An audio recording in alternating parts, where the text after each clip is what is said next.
Love this podcast? Support this show through the Acast supporter feature. It's up to you how much you give, and there's no regular commitment. Just hit the link in the show description to support now. Hello, this is Hannah from Red Handed. Would you like to watch something scary? Like, really scary. So scary you'll hide behind the sofa? Then you need Shudder. Shudder is the ultimate streaming service. If you like heart-racing thrillers, the mind-bending supernatural, and a good old gut-wrenching horror, discover an unbeatable collection of Hollywood classics and critically acclaimed new genre films that are sure to leave you feeling satisfied, if a little freaked out. Sign up now at shudder.com. That's shudder.com. Shudder. So good, it's scary. There we go. What's that? Just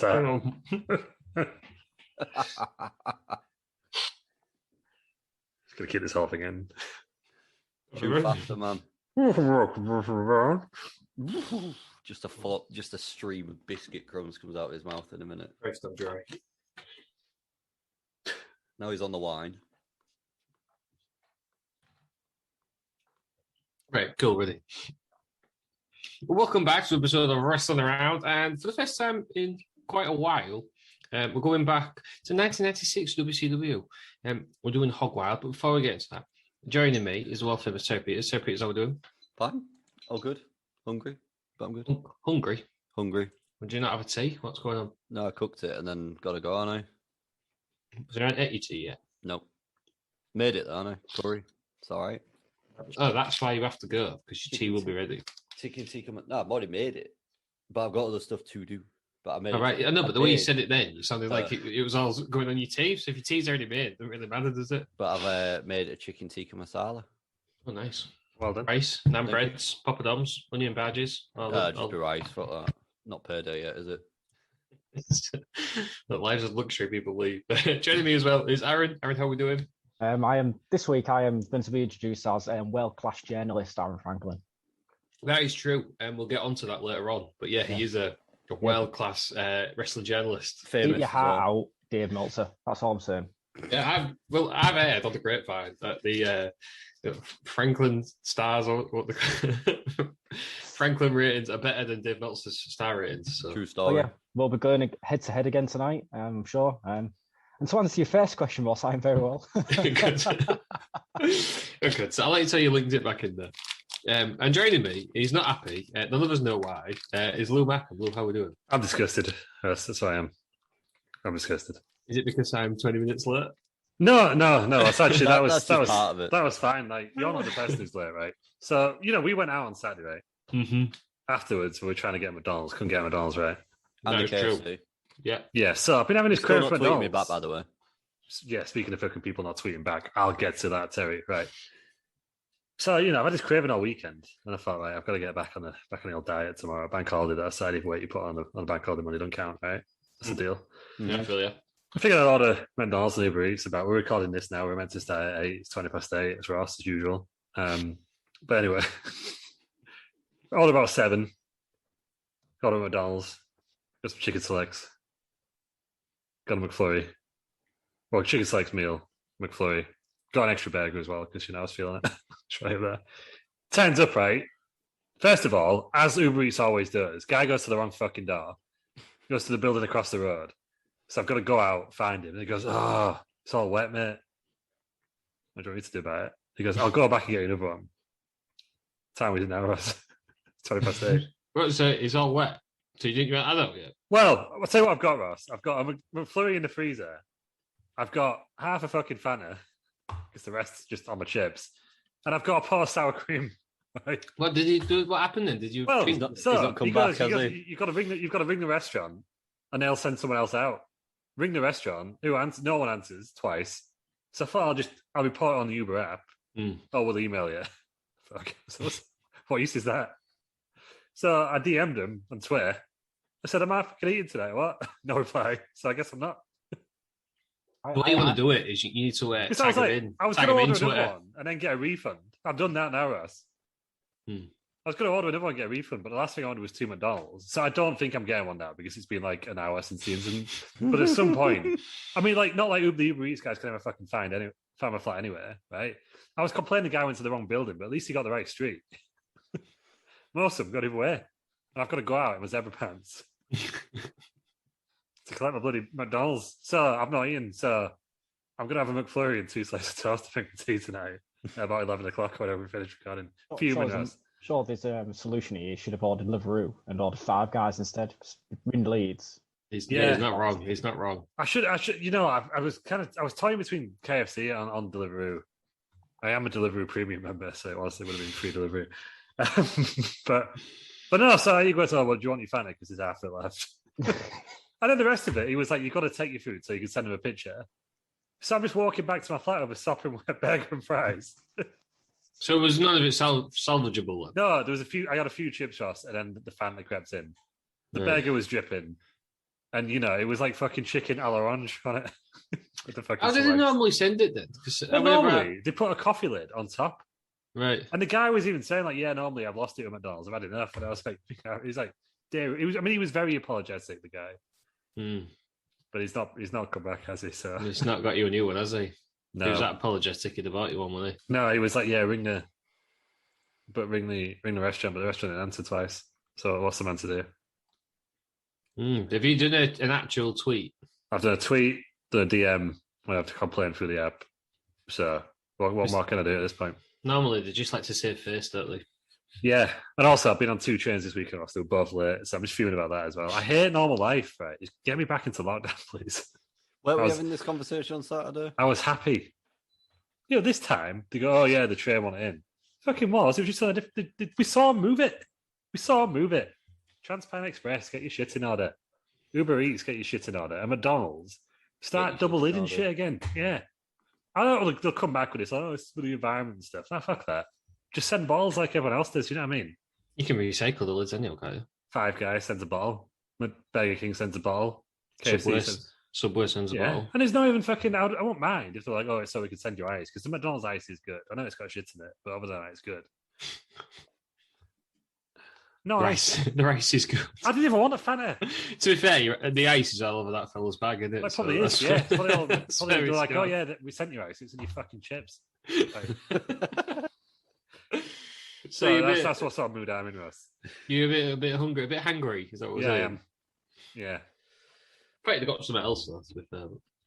I thought it was, yeah, well... Why don't you just order something else and then see what time that turns up? Because I didn't want to come, do you know what I mean? Well, I don't think it is coming now, is it? Well, I don't think it is coming, but I don't want to break off the recording, do I? I'm not Terry. Just do it. I've heard it's top listening if you just eat as you're going. Yeah, just to do a mukbang. Well, I could eat this fucking pot of sour cream. Could I have that or something? I get a bag of crisps out.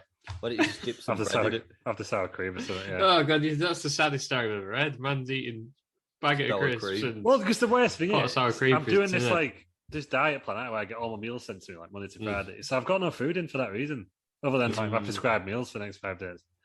Karma, then, isn't it? For skipping it. What's karma? For karma, it's not sticking to your meal plan. I've been away for the weekend, haven't I? So I'm doing Tuesday to Saturday this week. It's fine. Don't worry about it. Well, I'm worried about it. I'm worried about it now. You're getting a bit upset and worried that I'm not for tea. I've had a... I don't know. I don't have any bread in. I've got some pikelets in the freezer.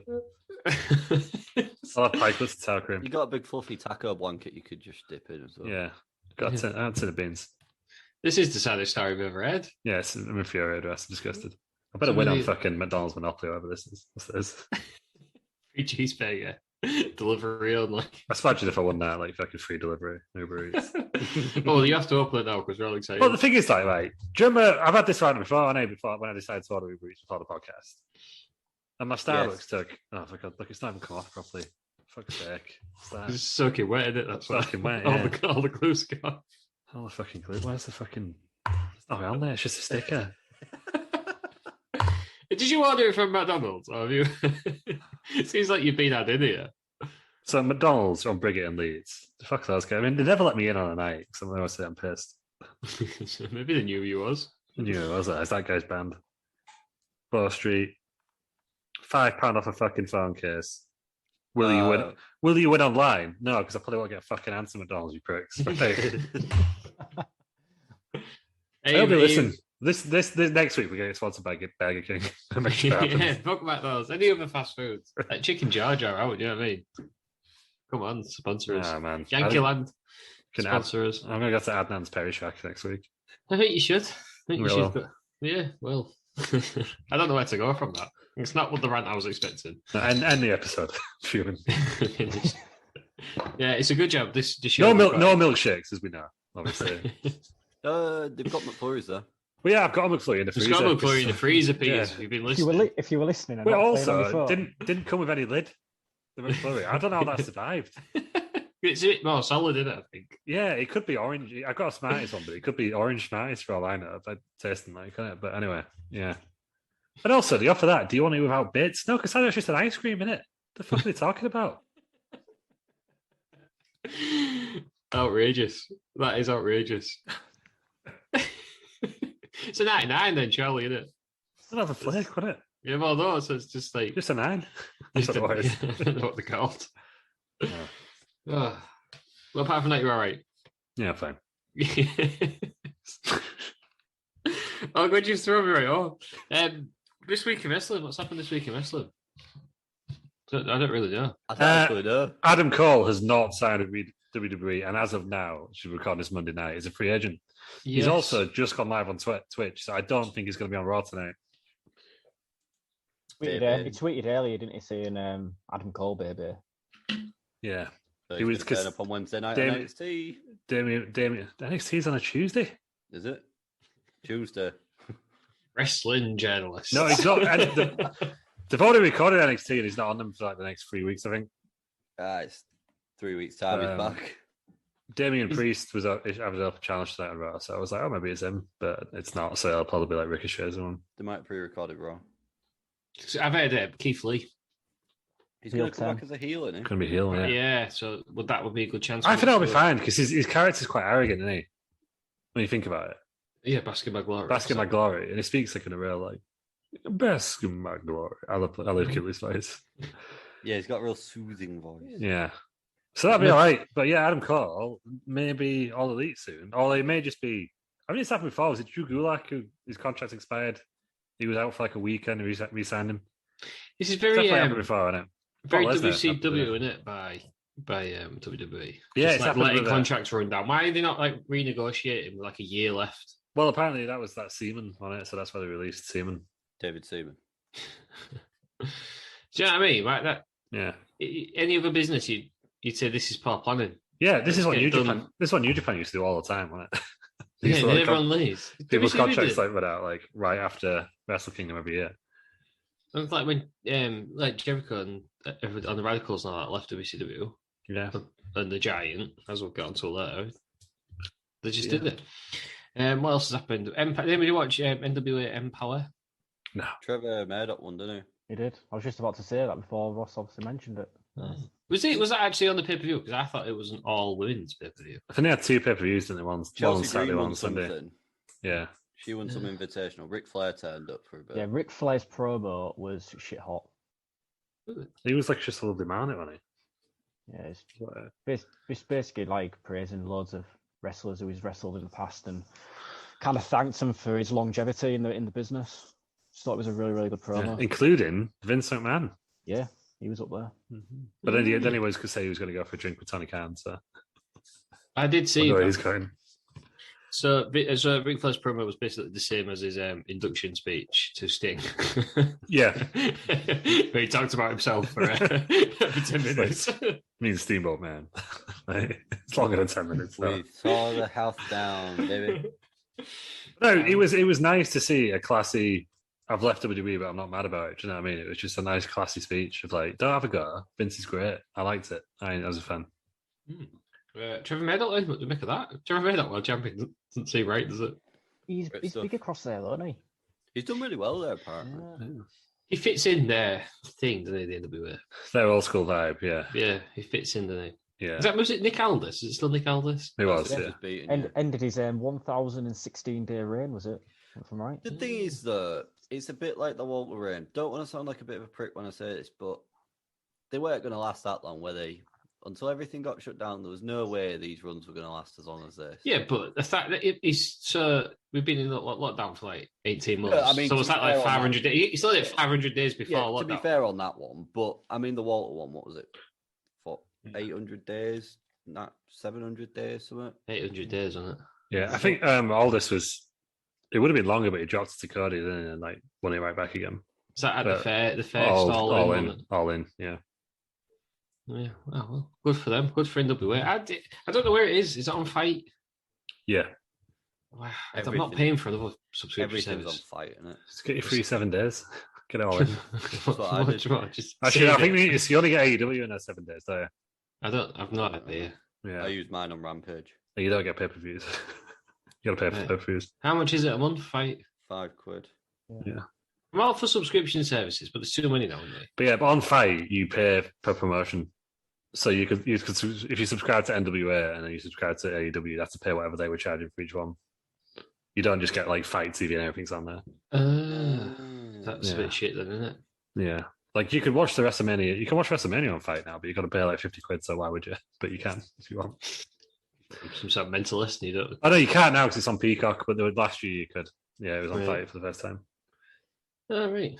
You've seen that Disney potentially buying WWE out? Oh, Mike Chioda mentioned it, didn't he, on his podcast or something? Is he like AEW, Mike? Yeah, it's a one-time thing. He slagged him off today, so he's not going to go back. Yeah, well, that's what made me wonder if he'd left when I saw him slagging him. I know, Jim Ross is all the time, his podcast. Jim, he does it on the show, doesn't he, Jim Ross? He's so excited, yeah. Disney, do we think that's a good deal for Disney? Yeah, a lot of content. Good for WWE? No. Well, see, I was thinking no, because everyone thinks like Mickey Mouse and that. But Disney have owned Marvel for the last 10 years. And look how big Marvel is compared to when they bought them. But when Sony had Spider-Man, though, is it? Well, we'll find out in theaters everywhere in December, won't we? Although, to be fair, that new Spider-Man film does look incredible. Right. See. Who had it when Andrew Garfield was Spider-Man? Sony. So Sony hit or miss. The first two, the original two Spider-Man with Tobey Maguire, are very good. Spider-Man 3 is great. I don't see the issue. No, Spider-Man 3 is not great. They got that James Brown thing. I love it. Why is Uncle Ben the sand? Uncle Ben's murder a sand monster. Emo Tobey Maguire is great. Because he is. Not a fan. That was his story. He killed him by accident. But obviously, Disney know how to run a big company, don't they? Yeah, that's what I'm saying. Disney's huge in it. It could go Marvel. It could go Star Wars. You don't know, do you? But then would it? Well, it's already PG, isn't it? So would it go you? I don't know. But then what are the Marvel films? Are they? They're all PG-13, I think, at the Marvel. But then they've got Deadpool, which isn't, and they've got Fox now. It could be anything. Are they going to just leave it as it is? Because I don't think Mickey Mouse is turning up on Fox, is he? Right. No, but they're just going to leave it as it is. It would be cool to see a WWE theme park. Well, that's the main part, isn't it?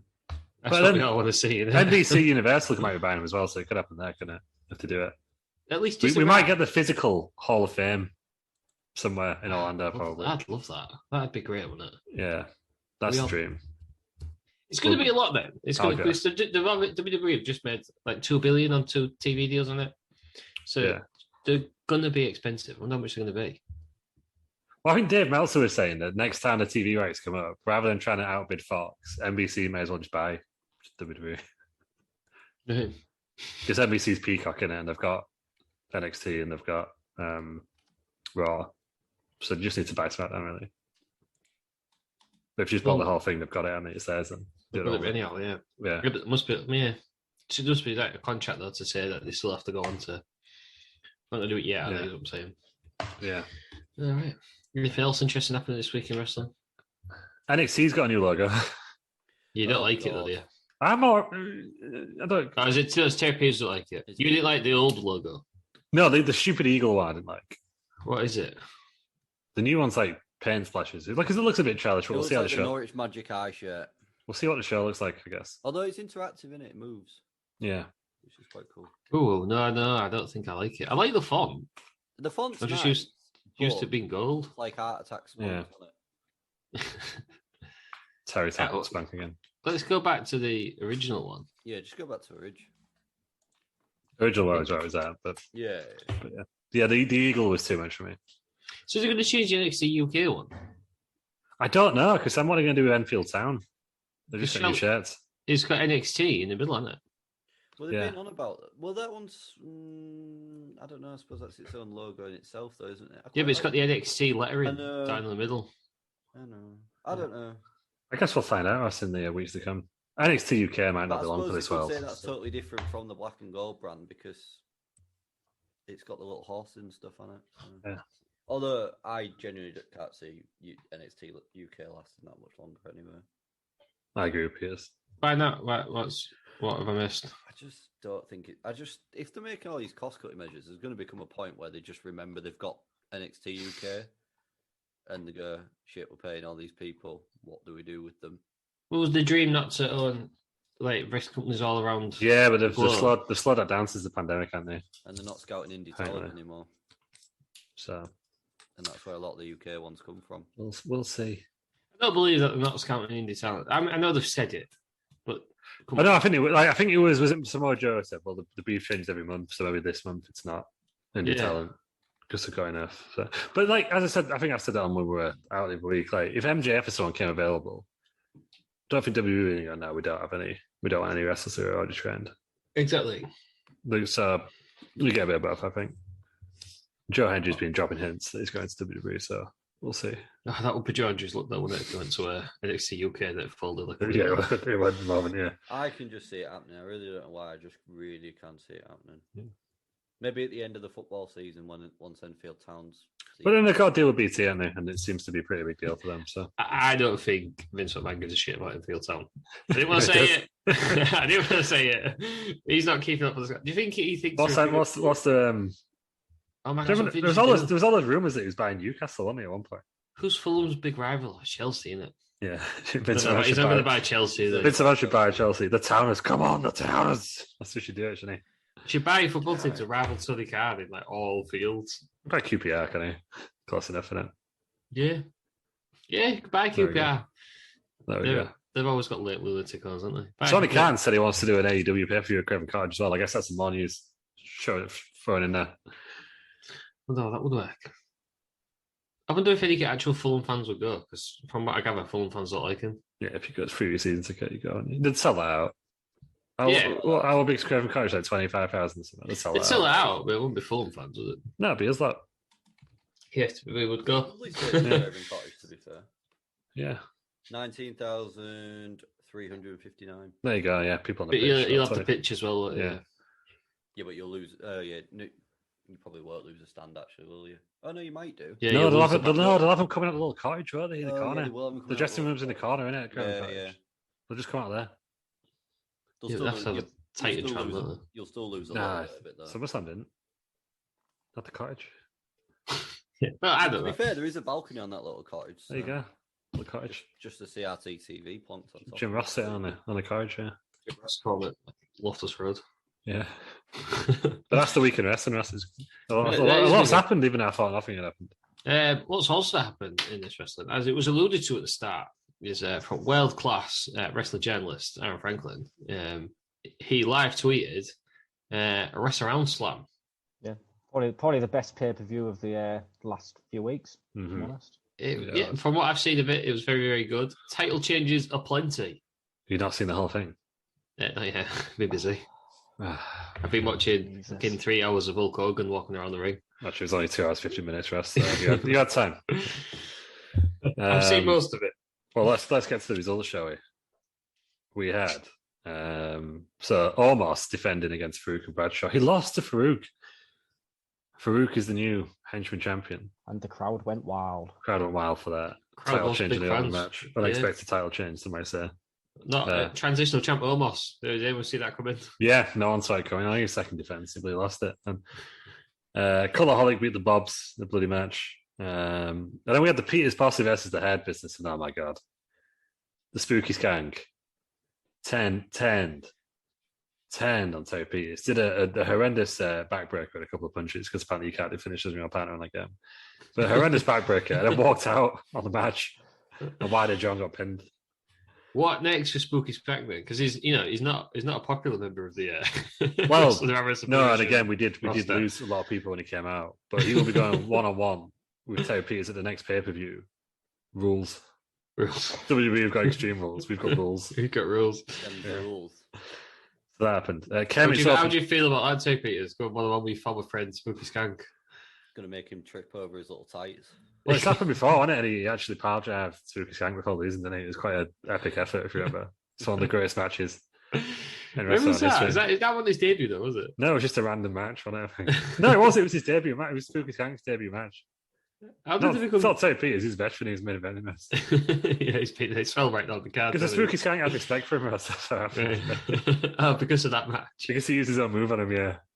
He came out with his He won that match, didn't he, Terry Peters? No, he lost that one. He beat Ken Shamrock unexpectedly.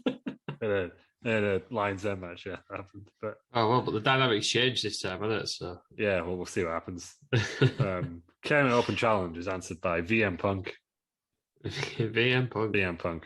He had the old busy night, didn't he? Well, he did. We'll get on to that, Ross. Randy Hogan facing the Three Kings elimination. He didn't get a single elimination. He was pinned. So that was that. Talk about a fall from grace. Randy Hogan was the original main eventer, the original champion. He don't look anywhere near the title scene these days. No, he didn't. Well, he lost to the Three. The Three Kings came out in a conga line as well, which was unexpected. So was that King Booker, Burger King, Joe Lawler. Yeah. Came out in a conga line to Naomi's music. It was something special. The Ramen Noodles versus the Corn for the KFC in the Bank. Crowd favourite, the Corn. And the Corn won it. Yeah. The Corn won it. Match this. The Corn came out on a quad peg. Great start. 5-star match. It was possibly, up until this point, was the greatest match in wrestling history. Yeah. Yeah. Epic match. Is it a spear? Like the Corn was hanging off the titles and Ramen Noodles speared him from turnbuckle somehow, got up there. That was good. What next for Ramen Noodles then? He's obviously lost his box. Well, I can officially say, Ross, that he's going on this week's Wrestling and Wrestling Federation Week's Women's Wrestling, which is tonight. He's going 1-on-1. Non-title match, but he's going 1-on-1 with the Con. Yeah. We're going to have to say what happened next night now because you've ruined it for a bit. Oh, yeah. Well, and then we had the Vince got to stop, so the Vinces. So we had the brawl to end it all. Big V, Vinsuke Nakamura, Vin McMahon, and McMishi. They faced Vince, Shins, Vince, and Rins McMahon. Vince, Shins, Rins, Vince, and Mince. No, Vince. No, hang on. Is it? Yeah, Vince McMahon, Shins McMahon, Fins McMahon, and Rins McMahon. I can't believe you didn't have Mince McMahon out of all that. Well, there weren't any rinses, was he? Oh, how can I have that? One of the names was. It's good. Vince was Big E in a suit. I see what you've done there now. Yeah. So it was Big E dressed as Vince McMahon, Shinsuke Nakamura dressed as Vince McMahon, Finn the Demon Finn Balor dressed as Vince McMahon, and Rikishi dressed as Vince McMahon. An elimination brawl to end it all. And the Vinces won, which was unexpected. So is that? The faces of Vince McMahon they were, yeah. Not the heels. Yeah, the heels were the guys who were in the suits. Yeah. Faces won. They got one elimination. I think Vince went out. Someone went out, but no, they all went out. Who went out? Shin, I can't remember. One of them went out. Anyway, so I do have the rundown here somewhere. Yeah, you've got the actual result anyway. So Big V pins Vince McMahon. No, that was the end of the match. That was the final one. Yeah. hang on. I can't remember who went out on the other side. Big V eliminated Vince McMahon. Vince. Then Shins McMahon eliminated Vinsuke Nakamura. Yeah, that was it. And Vin Balor eliminates Vince McMahon. See what's happening there. They're fighting themselves. What? Yeah, then Big V pins Vince McMahon, and that was 4-1 to the faces of McMahon. Yeah, big, huge match. What next then? Because someone tells me it's not over. Well, I don't think it is overall because after that, VM Punk, just beat up McMishi, still is bobbing a bank backstage. Outrageous. And then the main event, Samoa Joe, Colonel Sanders. Samoa Joe won 2-0 to retain the KFC Championship. Triple H and win the interfered rest as of round well. one. Oh yeah, 2014 Triple H interfered on behalf of Samoa Joe for some reason. Was not planned. But I can exclusively reveal that tonight, Colonel Sanders has gone 1-on-1 with 2014 Triple H. So that's the match that's happening Has he tonight. still got long hair in 2014? No, but he's got a real short beard compared to now. That's the only difference. Right. Don't know how to put that model on, to be honest. I think it's something to do with storyline. But then after that, Ross, the Corn came out on his quad bike, flanked by two mysterious figures. Ooh. Oh. And he cashed in KFC in the bank on Paul Samoa Joe. And then immediately afterwards, VM Punk walked out. He also cashed in on Samoa Joe. So the newcomer, VM Punk, is the Wrestling Around champion. Something tells me Red Shoes will be happy with that. Well, Red Shoes in happy with us, and this is what he's decreed. Right. Not tonight, but next week. On a special Wrestling Around Wrestling Federation Weekly Wednesday, Wrestling Tuesday. Whoa. Yeah, it may move to Tuesdays full time soon, depending on if I like the football team that I'm joining. But anyway, so could do afterwards. I don't know. We'll find out. We may move. But anyway, so AEW obviously have an All Out. It used to be called All In. We're on a 2-night special, so it's going to go over 2 weeks. It's called All Vince. All Vince, and it's a 16-man tournament. The winner faces. So first night is just 8 first round matches. Yep. Second night is an 8-man tournament based on that. The winner that night faces VM Punk for the championship. Open challenge, anyone can be involved. Right. Excited to see what happens there then. So we'll see what happens. But no, that's not tonight. Tonight, the main event is the Corn versus Ramen Noodles, man, in a non-title match. It's outrageous stuff. It's outrageous happening. Red Shoes said it was going to stop us. But has Red Shoes lost it? Is the Vinciverse been unleashed? So it's fine. I love how much effort you put into this. Yeah. Yeah, and also, Wrestling Around did some releases after the match. They released Rins, Spins, Shins, and Pins. Couldn't make it. Well, if you don't win on your debut, you know what I mean? No. VM Punk did all right, didn't he? He won. Do Stain. But the others been released. Shocking stuff. Right, watch tonight then, and then follows next couple of weeks for might be on a Tuesday. Vince. We'll find out. So Yes. just check out on Tuesday tonight just in case. Follow us on Twitter. Happened or not. Yeah, we'll update you on Rest that. around, it'll be on there. Yeah, but next week is definitely a Tuesday. Right then, tell you what's definitely Vince. happening this week. Oh fuck, shit. It is feuds we'd like to see. Give it to Aaron already. I'm Aaron, fair. as the winner last week, you get to decide who goes first. Right, so order is Terry, Lou, me. Right. So just Remind me of the party. you two have obviously not prepared. We've got Vampiro versus Z Gangster or Zeus. It's over coffee mugs, and it's a tables match. Tay Peters, you've got 30 seconds. I should have played the countdown theme from mine. Yeah. Why don't I have that lined up? So it's old school WCW I because need it. Fuck it. because Anyway. Z Gangster and Vampiro. Vince Russo's booking this obviously because it involves coffee mugs. Mhm. On the table. There we go. So it's classic fucking Russo, isn't it, bro? The year is 1998. We'll go with that. We built a time machine to go back to this feud. We'd like to see. Because like I said, this is Pete WCW. Can you tell I've got no idea what I'm fucking on about here. He's got his hand up. What's he want? Vince Russo was in WWF in 1998. He Right, joined WCW in 1999. So Sorry, it's 99, factually inaccurate. It's 99 then, you prick. It's lost already. And they walk into Russo's office demanding more TV time. He's like, bro, I'm going to give you TV time. And he shows them, you need to make something out of this. Coffee mug and a table. Vampiro hits the coffee mug over Z Gangster's head, bites him, and then puts him through the table. 1, 2, 3. Vampiro becomes new world champ. Then Russo wins it 20 minutes later. Swear, bro. Is that your offering for this week, that's Greg literally my Peters? offering. Do I get points to Okay. come in second? I might start deducting points. I don't feel like you've tried hard enough, Lou. I'm not sure how you'll do this. Save this segment. Yeah, What but are you beat Tay Peters there. Right. Well, I like to put mine in real life, obviously. And obviously, Z Gangster sadly passed away. Oh, did he? Or did he fake his own death and get a job in Starbucks?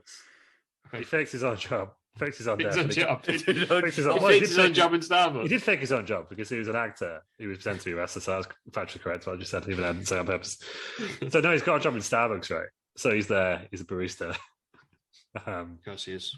And he's making the coffees and stuff. And Nora Jones is playing in the background. And Vampiro comes in. And he's like, oh, what's the song what's this playing? It's like, oh, it's Nora Jones, you can buy a CD. And he's like, no, I don't like it. Play my music. So Vampiro is going, play my fucking music. Classic Vampiro, right? I didn't know you'd get that in, but I knew you would. Play my fucking music. The guy's like, fucking Starbucks, we just play Nora Jones. Like, what do you want? Like, we're not playing fucking Megadeth or whatever your music is. It's like, play my fucking music. So obviously he gets real annoyed and like throws a pastry at him. It's a gangster. The gangster's like, did you do that? And then Willie Regal walks in for a coffee. As normal goes, I'll have an English tea, please. An English breakfast tea, please. And the gangster's like, well, not right now you won't, because this fucking lunatic kicking off in the corner. And he goes, but it's all right, I'll get someone else to deal with him. So who comes out? But Batista, the barista. He comes out. He goes, there seems to be a problem here. And then he's just like, play my fucking music already. It's like, not playing your music, mate. Like, we haven't heard of it. So Batista, the barista, he gets real annoyed. And then he just flat out turns around to Regal and the gangster and says, look, I'm only here because my name rhymes with barista. I've got nothing else to play in this story. And he leaves. Right? So Got he cleared that up before he left. Yeah, so he walks out. So the gangster's like, what the fuck am I meant to do now? Like, William Regal wants a breakfast tea. Vampiro's just going to play my fucking music constantly. And then Batista the barista walks out because his name's on your neck because of a pun and he's not actually got anything to do with the story. So, and I'm meant to be dead. So what am I doing in this situation? Right? And then so he goes, right, fuck it, I'm going to do the other thing I can do. And he does whatever Z Gangster's finishing move is through a table on Vampiro.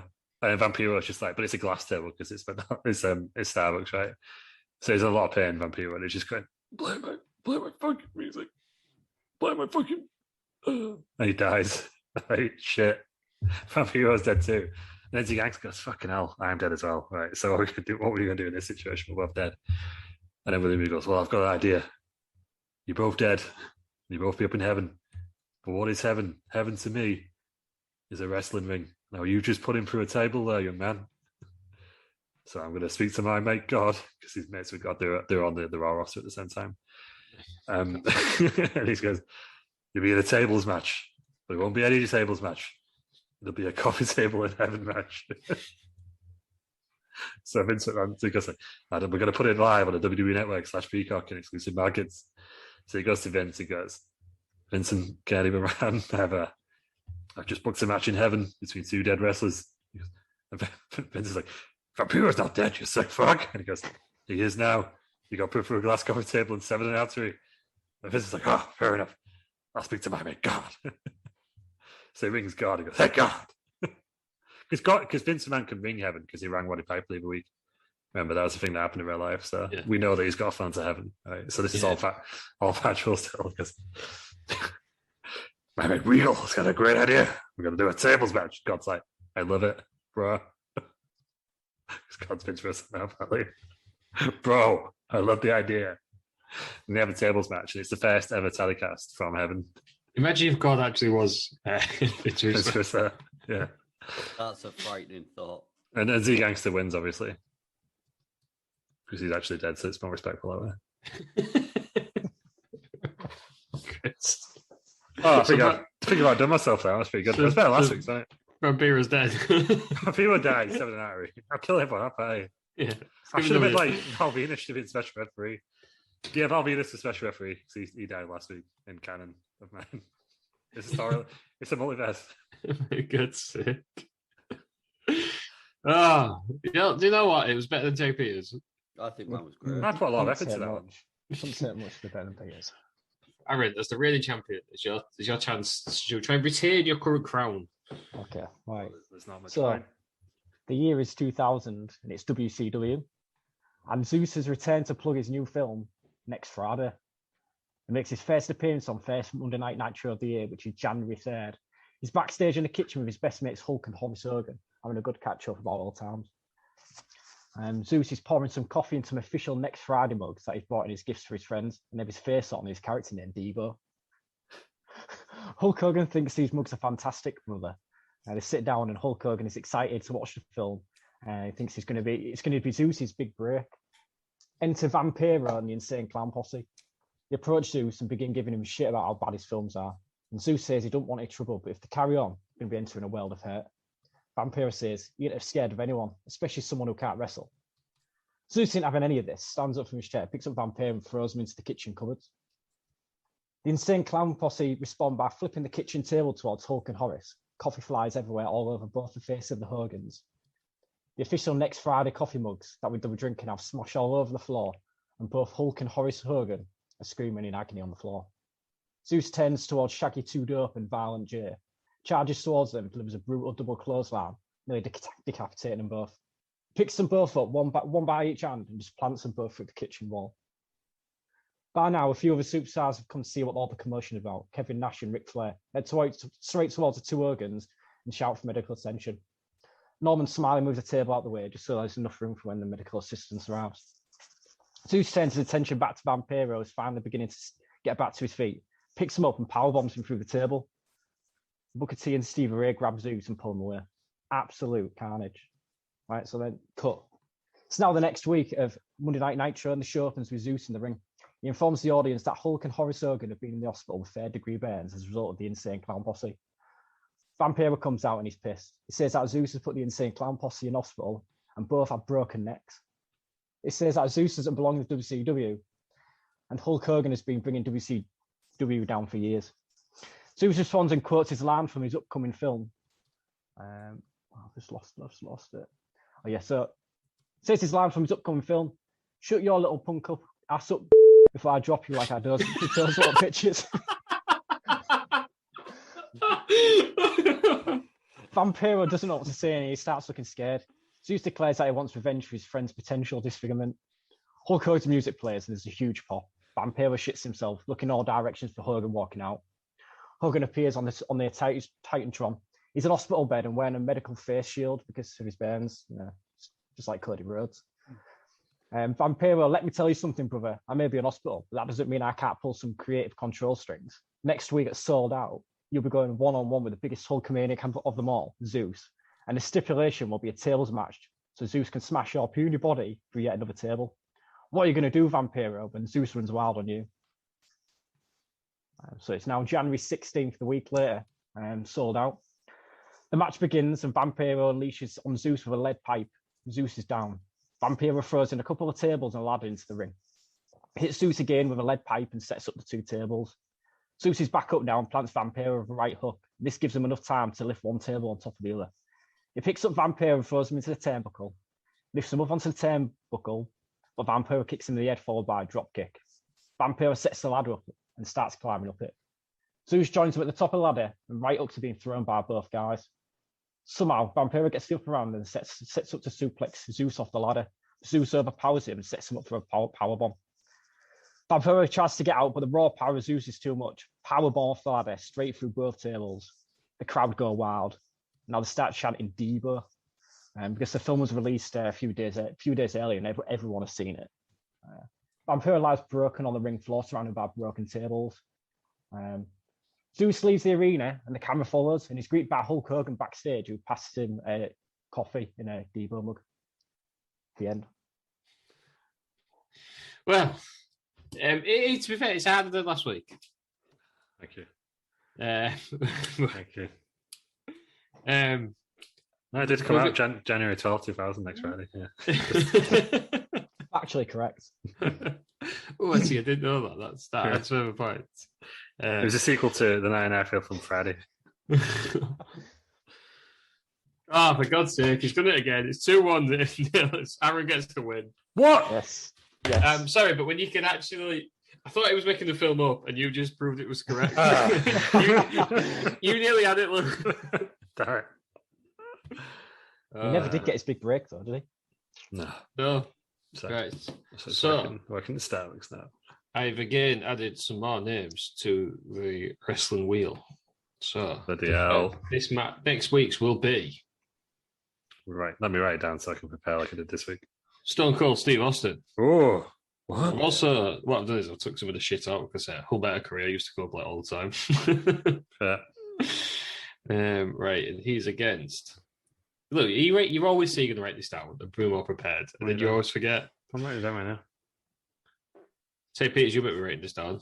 I am. Oh my God, Vince McMahon. Oh, for God's sake. And it can't already have been done. Okay. Well, if we get him in a bra and panties match. This week it will be.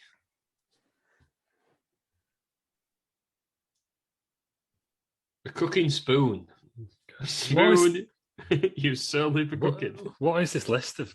Is that like a slotted spoon? No, that would be slotted spoon, wouldn't it? This is a cooking spoon. What the fuck? That's what a fucking slotted spoon is. You cook Big spoon, isn't it? This is the big spoon, yeah. Right, okay. You can have a big spoon that's not slotted. Slotted spoon's different. Big spoon. A cooking spoon. Yeah, I'm writing down what it is. So If you call it big spoon, you will lose points. Who would be the big spoon out of Vince McMahon and Stone Cold Steve Austin? We'll find out next week, won't we? And Vince McMahon. Yeah. He done little spooning on the. And the match they will be in is. It's finally happened. I feel like this is the perfect week. It's the Tower of Doom. Amazing. Yes. So that's Stone Cold Steve Austin versus Vince McMahon over a cooking spoon in a Tower of Doom match. It's up to you whether you just want like the three cages and it's like 1-on-1, or if you want to add more people in, you want to make this an 8-on-2. So is this Tower of Doom as in the original? Just to clarify, so the original Tower of Doom, uncensored 96 version. Yeah. Okay. Which is our very first episode. Go listen to it in the archives. Yeah. Good Yeah, plug. it is. Good plug. Excellent plug. And to answer your earlier question, Lou, that list of objects is essential items you need when you're moving house. I do have a cooking spoon, so maybe it's correct. So there we have it. You two need to pull your fingers out. I did all right there. I pushed it to the wire. You lost it yourself by proving that things was correct. I think I should get factually points for correct things. the expanded Luniverse. That might whack into it. Yeah. I had Vince Russo, man.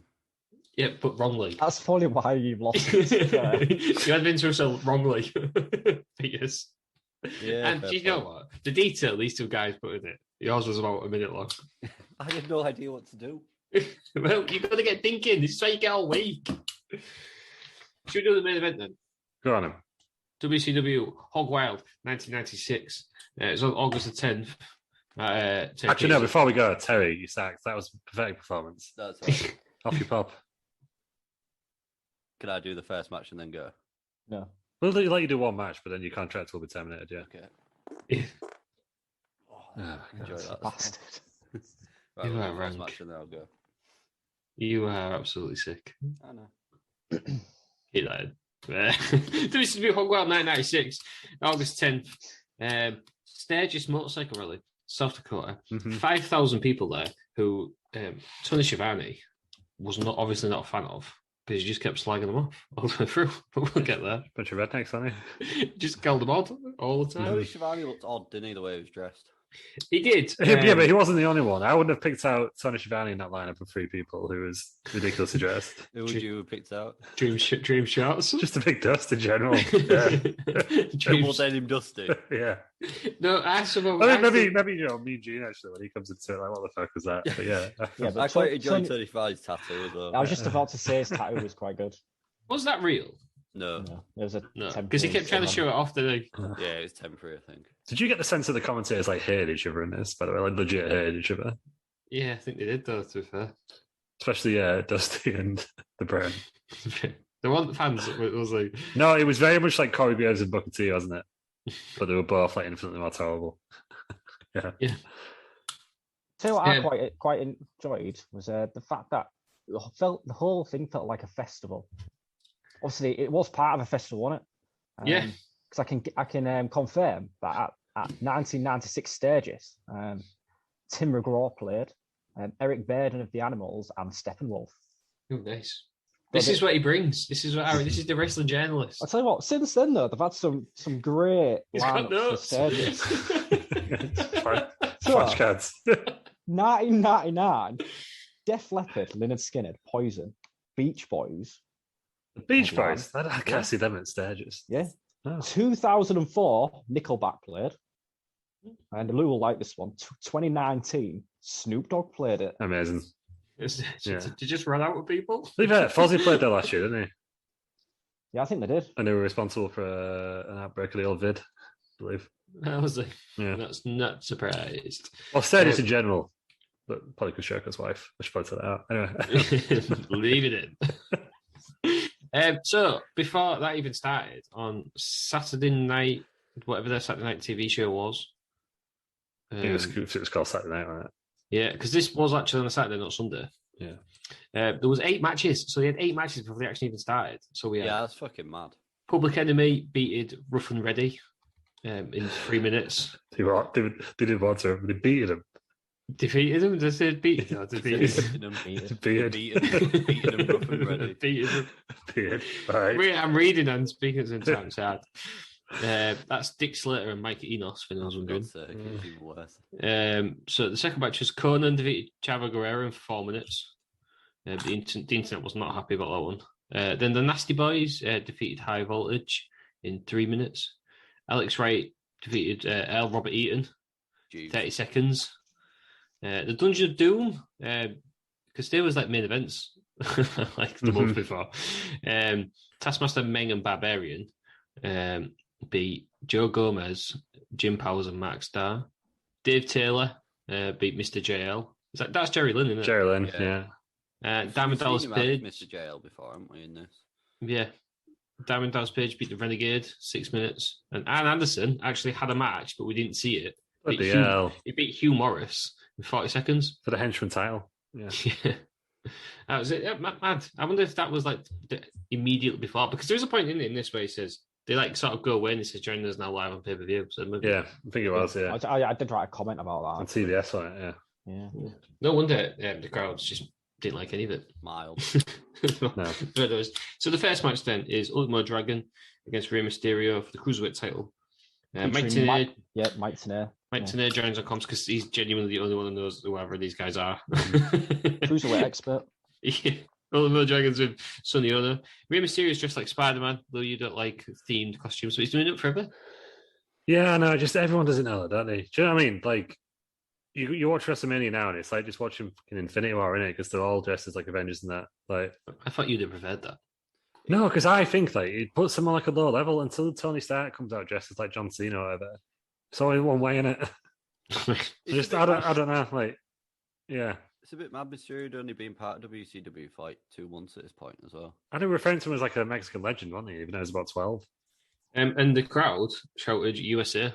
I didn't understand this. It was obviously chanting USA for Rey Mysterio, but he is not American. He was wearing red, white, and blue though, wasn't he? I can't remember. Did they bill him from San Diego? Is that where he's from? Is he's like weirdly mixed, aren't they? San Diego is like basically on the border to Anna. Yeah. 11 minutes this went. The best bit of the match, the camera was missed. It was a little dragon jumping outside. Don't know what he did. That was a long drop. Long drop That though, was wasn't a it? big Which drop onto some you often get long drops at festivals, but that was a different type of long drop, am I right? Yeah. And then Rey Mysterio won after Top Rope broke around at 11 minutes. Big fan of this. Was it your favourite match on the card, Peters? It was up the 3 I watched. So unprepared. This is outrageous. You don't do what? See, you excuse me when you was doing Feuds You'd Like to See. You weren't watching WWE, and then outrageous. Yeah. Peters. Big Dave loved this, obviously. 3 3/4. Didn't even give it that. What did the real star ratings give it? 2.5. What? The crowd didn't care, did they? It was a good opener, but the crowd weren't there, really. No, I think if you'd have put this in another WCW arena, it would have been. For me, it should have been higher up the card. I thought it was a good idea to put it on first. They like to open with a cruiserweight match, though. Yeah, and I think especially this one where you've got a non-wrestling crowd. I I think it's quite a good idea to put it on. Because I Put think the flippy shit on. Yeah, put the getting flippy people like, shit on. oh, what the fuck? Yeah, people sort of get bought into the flippy shit a bit more than they do a Scott Norton and an ice train. But also, the issue was with this crowd, which you had a Japanese wrestler, Mexican wrestler. This crowd, I believe, was racist.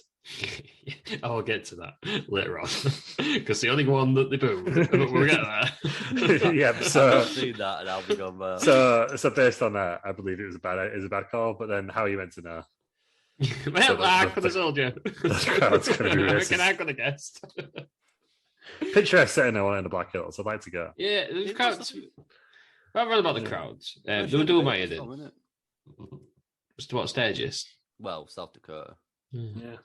The I'm crowds were just Crazy Horse. It was Swez Falls, is it? yeah. The crowd were just like, Sioux Falls. Sioux Falls. That's Yeah. stop revving your bikes. No, that was the whole point. Bischoff wanted to do I've it. got I that. liked it. I like that. Bischoff wanted him to do Not- that. not a Yeah, fan. it's- I listened to the episode of with him and Conrad when he said like that was the idea. Get to the front, rev your bikes. They had like a section where they were like, "Don't stand here because we want bikers to come in." Rev your bikes. Also, Get were they excited like about it. leaving it? Because like 3 hours just for this, sat on a motorbike, I cannot imagine it's very comfortable. Oh, they sit a long time. I imagine the engine's going to be warming your balls a bit, isn't it? It's more than just a machine Yeah. between your legs, Ross, as the video package said. Oh, don't want to see that.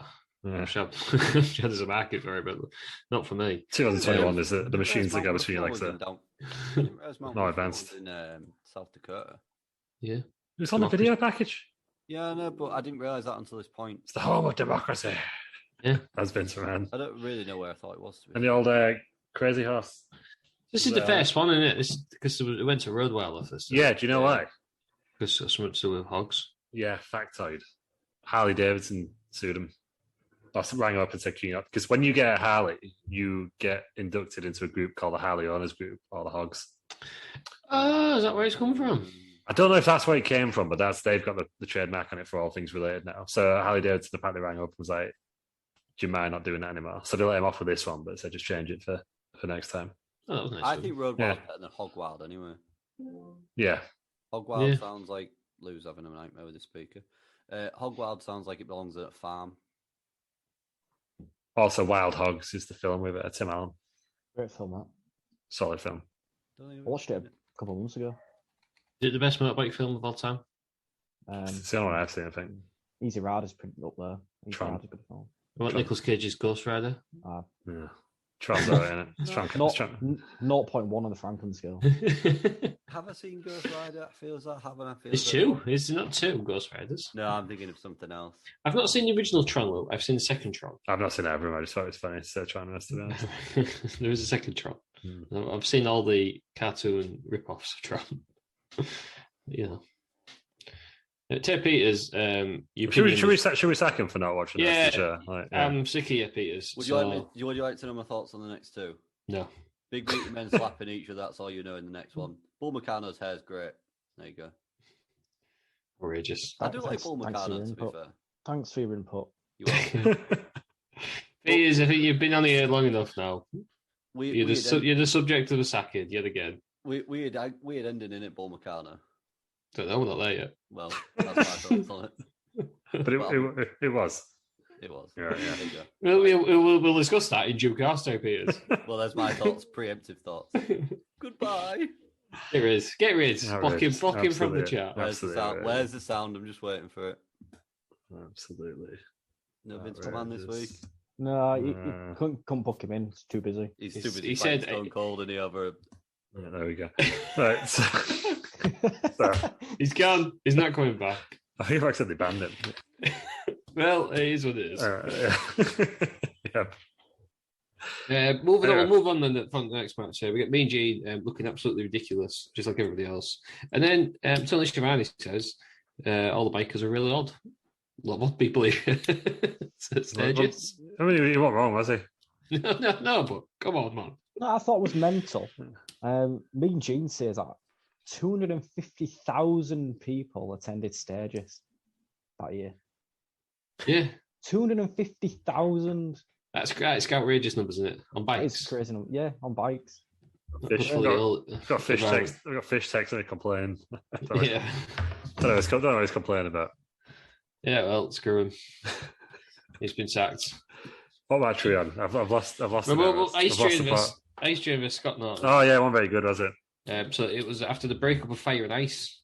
Ice Train's shoulder is pretty heavily tipped up, and then Scott Norton works that for a bit and wins after an armbar. 5 minutes. I can't imagine this one scored very highly. No. So I give it a 1.5. Although it was announced that sadly Teddy Long couldn't be here because he was attacked by the Giant on Nitro. I think if Teddy Long had been part of the match, I'd have probably given it a solid 3 stars. Yeah, at least. I can see that. It's the Teddy Long factor. Yeah. As 1.5 stars. Yeah. You were more generous than our friend David Meltzer. You're going to give it 1 star. Not a fan. There was a bit of story there, but Scott Norton is just terrible. Everything I've seen Scott Norton do is awful. Yeah, he's big in Japan, though, isn't he? Wins with an arm bar, though, I mean. Yeah. There was a bit of story, wasn't they, with the shoulder, but come on. He was big in Japan, wasn't he? So. Yeah, no, but so was John Laurinaitis.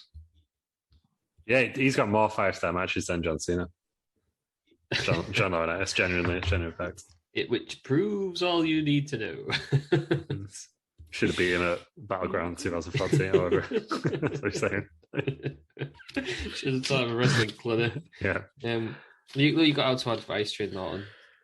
No, I don't want to. Honestly, struggled to get. It really struggled with the crowd, didn't it? I think the whole pay per view. Like, it's a good idea. It looks good, but God, it's hard work, isn't it? The crowd just don't care, do they? No, but they all stay there, so they must care a little bit. Yeah, well, there's probably if his band's playing, the Beach Boys on the schedule everywhere. They probably got free beer or something. Sure. Yeah, I don't know. Oh, do you think Bischoff just put loads of fences around? Sorry, lads, you're in now. Yeah. You can't go though. Just put a grill down so once they drove in, they couldn't get back out again. Just put them real close together so they couldn't turn the bikes around. Yeah, they're just revving trying to escape. Yeah, you could find us. So we don't know, do we? Because we weren't there. Yeah. And then move on the Ric Flair video. This was odd because he's upset that Ann Anderson was injured, even though he literally wrestled an hour before. Yeah, we didn't see that, did we? I know, but people must have watched both. I've got a little bit of beef about this promo. Don't get me wrong, Ric Flair is the king of promos. He says that he thought the NWO and the Horsemen could coexist, but now it's a whole new ball game. I just don't understand it because he plays no part in the NWO on this show. I don't get that. So he's alluding to something that doesn't even happen on the show. Yeah. Do they face at War Games? I don't know. Those guys. Yeah, it's War Games. It's in NWO versus WCW. Yeah, is it the Horsemen though? Like specifically, I can't remember. We did it last year, didn't we? It's when Sting leaves. Sting walks out, isn't it? Yeah. Our highest ever listened to episode, actually. Yeah, it's Ric Flair, Arn Anderson, Sting, and Luger, isn't it? Yeah. It's where Luger is he where he presses somebody into the roof. Yeah. That was the one. That was 91. Yeah. Yeah. Yes. I was going to suggest following the storyline, but probably didn't it, aren't we? It's where Sting leaves and he becomes a crow. Yeah. It was. Yeah. Our most listened to episode. Yeah. It did seem odd though, like they've done all this with Flair. Do you think they just didn't realize how big the NWO would be? Because Flair's just in a random match later on, and then I'll discuss it in the main event. But it's like they're not thought about. Oh, we've done the 10. What next? Oh, I don't know. Not thought about any of it. Yeah, I know what you mean. It makes any sense for me. Yeah, they probably started selling those t-shirts and like shit. But they must have planned more than 1 month. Yeah, Bishop said he planned it from the start, didn't he? Yeah, but they must. I don't know. Well, like Flair, sat scenes up at the end of it. He's just fighting the Guerrero later on. Yeah, it's Ric Flair, isn't it? Ric Flair. But maybe it was like because sometimes doing WWE, don't they? Where because to try and make a storyline bigger, put it over, everyone talks about it in the promos, even though they got nothing to do with it. Just to make it like a really big, like, oh, I can't believe that, like Shane McMahon's back, sort of thing. Yeah, maybe. You know. I don't know. We'll move on. It's becomes more apparent in the main event. We've got then a women's match. It's Bull Nakano versus Medusa, and Nakano's with Sonny Ono. It's Build the Battle of the Bikes. I don't know why someone's bike was going to get smashed up, I guess. But Lacana's got nunchucks. Yeah, but what's a nunchuck? Oh my god, that was the that was the main notes I've written down. Yes, I have too. Dusty Rhodes. What, just like what's a confused, nunchuck? And then it's announced a thing on a chain. Yeah. Just like, oh god, Bobby Brain just had Dusty on toast for the entire pay-per-view, didn't he? Like, Yeah. In fact, he just like flat out mocking him, going, "No, I'm sure, no, I'm sure." It's like, and then what's the thing? It's a thing, and then Shirai just goes, "A thing on a chain," and then moves on. It wasn't the best pay-per-view for the Big Dust. No, it probably was though, Ross, because Dusty, like, I love Dusty Rhodes, but he was such a terrible commentator. Like, he was so bad. There was one of them, I can't remember what match it was. He goes, "Let me tell you a bit of something about whatever the wrestle was," and then he doesn't say how. Yeah, literally David Tonga talk on the Keisha that time, wasn't it? Like, and then just like there's waiting, there's like a weird 2-second pause and just move on. yeah, he's not really cut out for it. I think because he was like, Bischoff had loads of respect for him, didn't he? Yeah. So he didn't want to tell him he was doing a bad job. So He just left him in there, yeah, basically. But I think that's why he joined the NWO eventually, was just to get him off commentary. But, yeah. Oh god. Very talented booker, talented wrestler, talented trainer, obviously, but not a great commentator. But it's good on the mic. It's good on the old mic, isn't it, normally? The Dust. Yeah, but it's like some people just kind of go overboard, don't they? Some people are good on mic. Like, I don't know, like The Rock would make a great commentator, I don't think, because it'd all be on him, wouldn't it? Yeah. But he's a bit like Booker T, and Which spouts absolute nonsense. yeah, basically. Booker T is the greatest commentator of all time. It's actually second to Pat McAfee. Pat McAfee's great. So this match then, there's some German suplexes at the end. And then Sonny Ono smashes a bike up. Medusa destroys a bike. And then she wins. Yeah. That's the what I can't. I've searched so many things to find out why Medusa won. I think they were trying to claim that the shoulders were down. So they both had the shoulders down, and then she pulled hers up at the 2 count as the idea. I don't think he even counted to 3 though, did he? No, it didn't look like that. It messed up the ending, but then she'd already gone to kill the bike at that point, so they just left it, I think. Outright 5 minutes, terrible, awful. I thought it was an all right match. I thought he would start getting the crowd involved because he could see a bloody Honda. They had to save the Harley, didn't they? The US print as well with it, so yeah, oh yeah, she was all over it for that one. She like comes well, she's out. a big biker, isn't she? Yeah, she drove to it with Bischoff, Sting, and Luger. Was it? I think so. If she did look pretty unsteady on that bike when she came down. Yeah, but she's a professional monster truck driver now, isn't she? Yeah, is she? All the laundry blades, yeah. Is she married to Gangrel? No, you're thinking Luna Vachon was, wasn't she? I don't know. Oh, your mate Gangrel, he didn't get to go on AEW, did he? No. Got paid still though. Yeah, that's good again. Well done.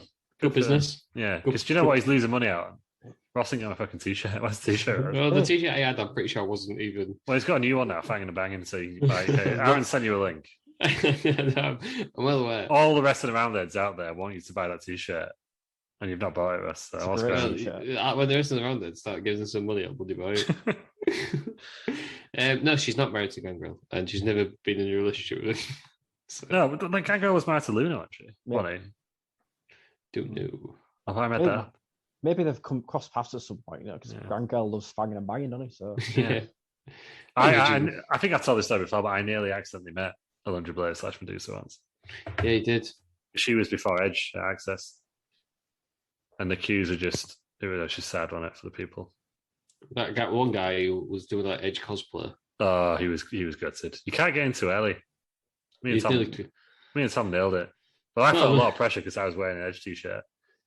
And everyone was like, "Oh, Edge, it must be Edge in that one because look, he's in there with an Edge t-shirt." And how did you find out Edge was in there? Then we spoke to some guy who had like a rumors thing. He just had a rumor. He was like, "Oh, they're going to be on that one." So you just got in. So we just went in there, yeah. Because me and Terry Peters wasn't allowed in. Yeah, but they let more people in, didn't they? So I then went to go meet Ron Simmons. Yeah, a fair substitute.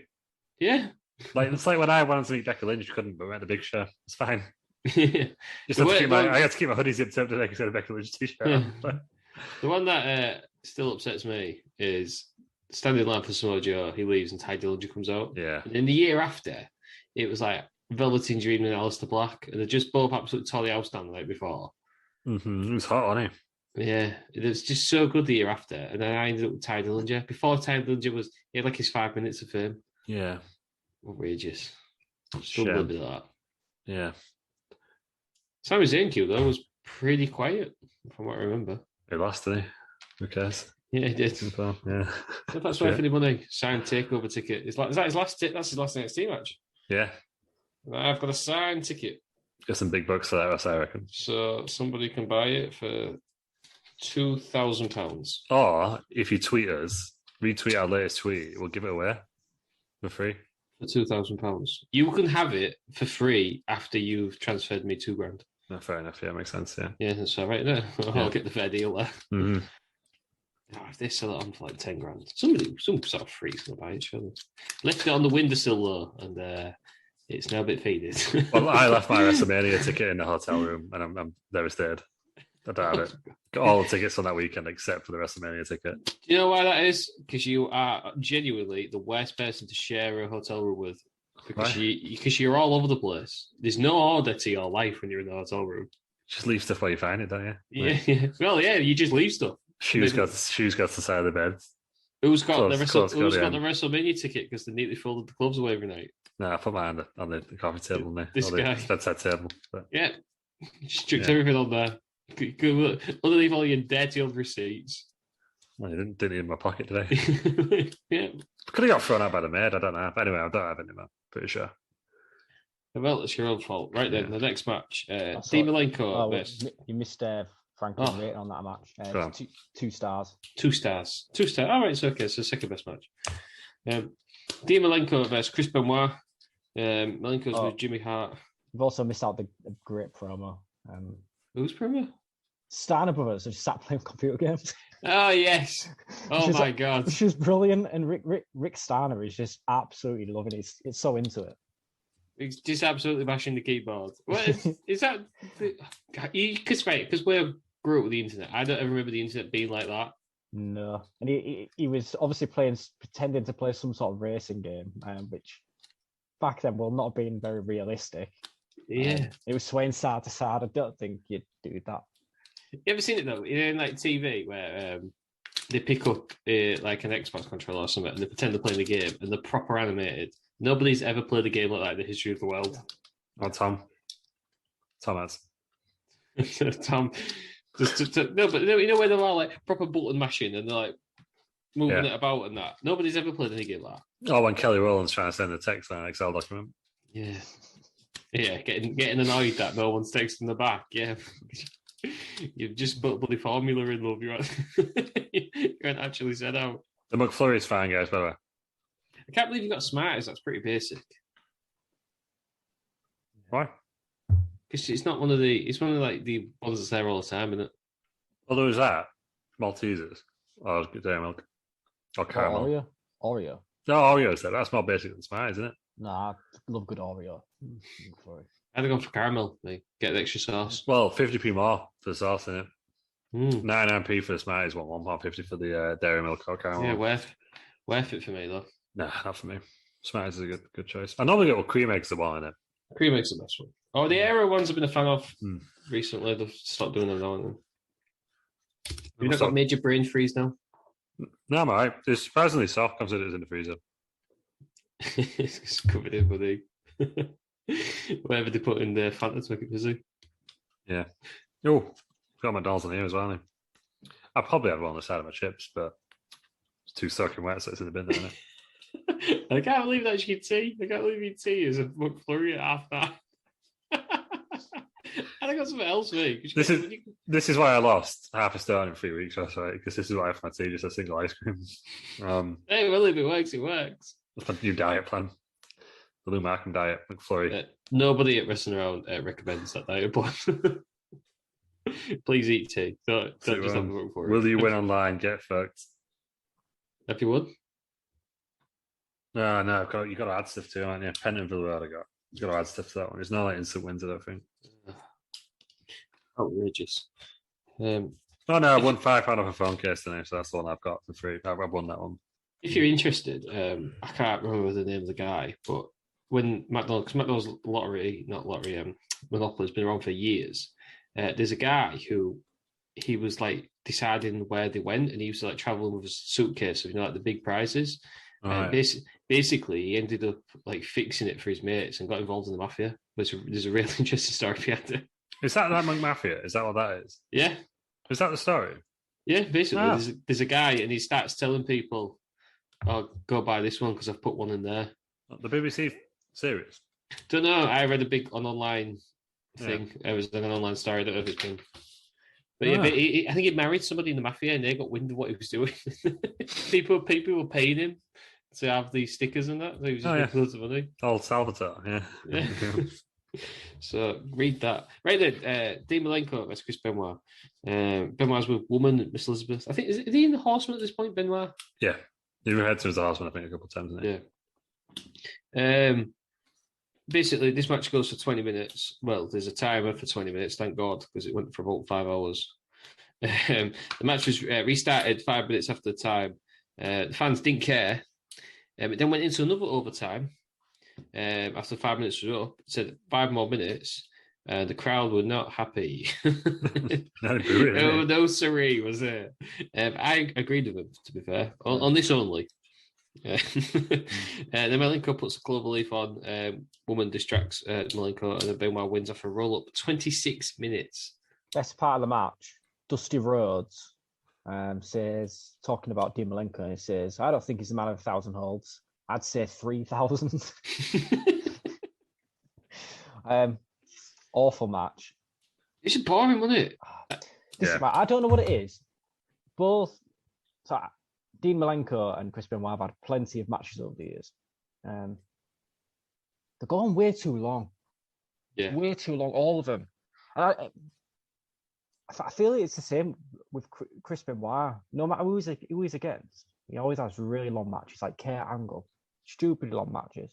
Don't get me wrong, some of the best technical wrestlers in the world, but there's only so much you can do before you start losing the audience. Especially an audience who obviously don't care about wrestling. Oh yeah, I might as well. So they should have known. They've already had God knows how many matches. I think, I describe it as it's a bit wanky. Yeah. It's just... it's like, it's one of those things, isn't it? Like, when you see on wrestling forums and wrestling Facebook pages and tweets all the time where there's always someone who's like, "Oh, I'm introducing my friend who doesn't like wrestling to wrestling. What matches should I show first?" And there's always people like, like Omega Okada, like where to go like an hour. And it's like, it's good for wrestling fans, but if you're not a wrestling fan, you just do not give a fuck about it because it's so slow paced and boring. The only correct answer to that is Cactus Jack, Triple H, or whatever. Yeah, just give us some mental like that, which is why I thought it was a good idea putting Remy Mysterio and Dragon first. But this wasn't the place for a 27 slogfest, was it? Like, technical masterclass. I was going to boo. Yeah, I just found it hilarious. Yeah. Weirdly, I've seen this before because when the night Chris Benoit died, I stayed up to watch Raw, and this was one of the matches they showed as a tribute show. Yeah, it was the first because I know like Benoit obviously just been and his family have been found dead, but all I could think was Dusty Rhodes is not going to come to like, yeah. But yeah, so obviously it must be well thought of. I'll Meltzer give it 4.25. 4.25. There you go. It was boring. I struggled to give it 2 stars. I gave it 2 stars, but I really struggled. Yeah, I think he sometimes like he just goes off he says he goes off the crowd, but I don't think he can. He can't on this, can he? You can't on this paper. But win. Actively win. The Revival and the Young Bucks had like a 45-minute match that no one really liked, but he gave him like 4 3/4 because basically he liked it. They were trying to get a 5-star match, weren't they? I think so. It was almost like, there you go, lads. But yeah, I think it was like Nakamura and AJ Styles at WrestleMania 34. I thought it was boring as piss, and he gives that like 4 stars, didn't he? Yeah. So I don't know. Surely, like the louder the crowd is, the better the match is. That's what you would think. Well, I saw except in the next match where the crowd are just fucking racist. But yeah, also research for this match. I saw somebody saying like I don't know what message bar that was on. Say if that had been anywhere else, it would have been one of the greatest matches of all time. And I still even think it would have been. Yeah, it depends how much the crowd get into it, doesn't it? Or if it's in Japan. Yeah, Japanese crowds are very different to ours, aren't they? Yeah. But I found it hilarious when it just does like 5 more minutes and They was expecting. They must have known. They've been doing it long enough. They must have known. And the old boo. Shivani was like, they're angry because they thought Chris Benoit just won it there. So it's like, oh my god. End the match. You think it was? I've never seen it happen on a WCW pay-per-view. No, that time limit. I didn't think it was. I thought it was half an hour. I didn't realize it was 20 minutes. Yeah, when they said it was 5 minutes left, I thought it must have come to the finish then because it was like 26:55 on it. Yeah, on an itch went on. Well, it was obviously that's what it was going to do because in no other match any time ever have they mentioned the time limit. So it's obvious I was going to go for a time extension, wasn't it? Yeah. Moving on then, we get Harlem Heat against the Steiners. So they finally finished playing the computer games and they're in the ring.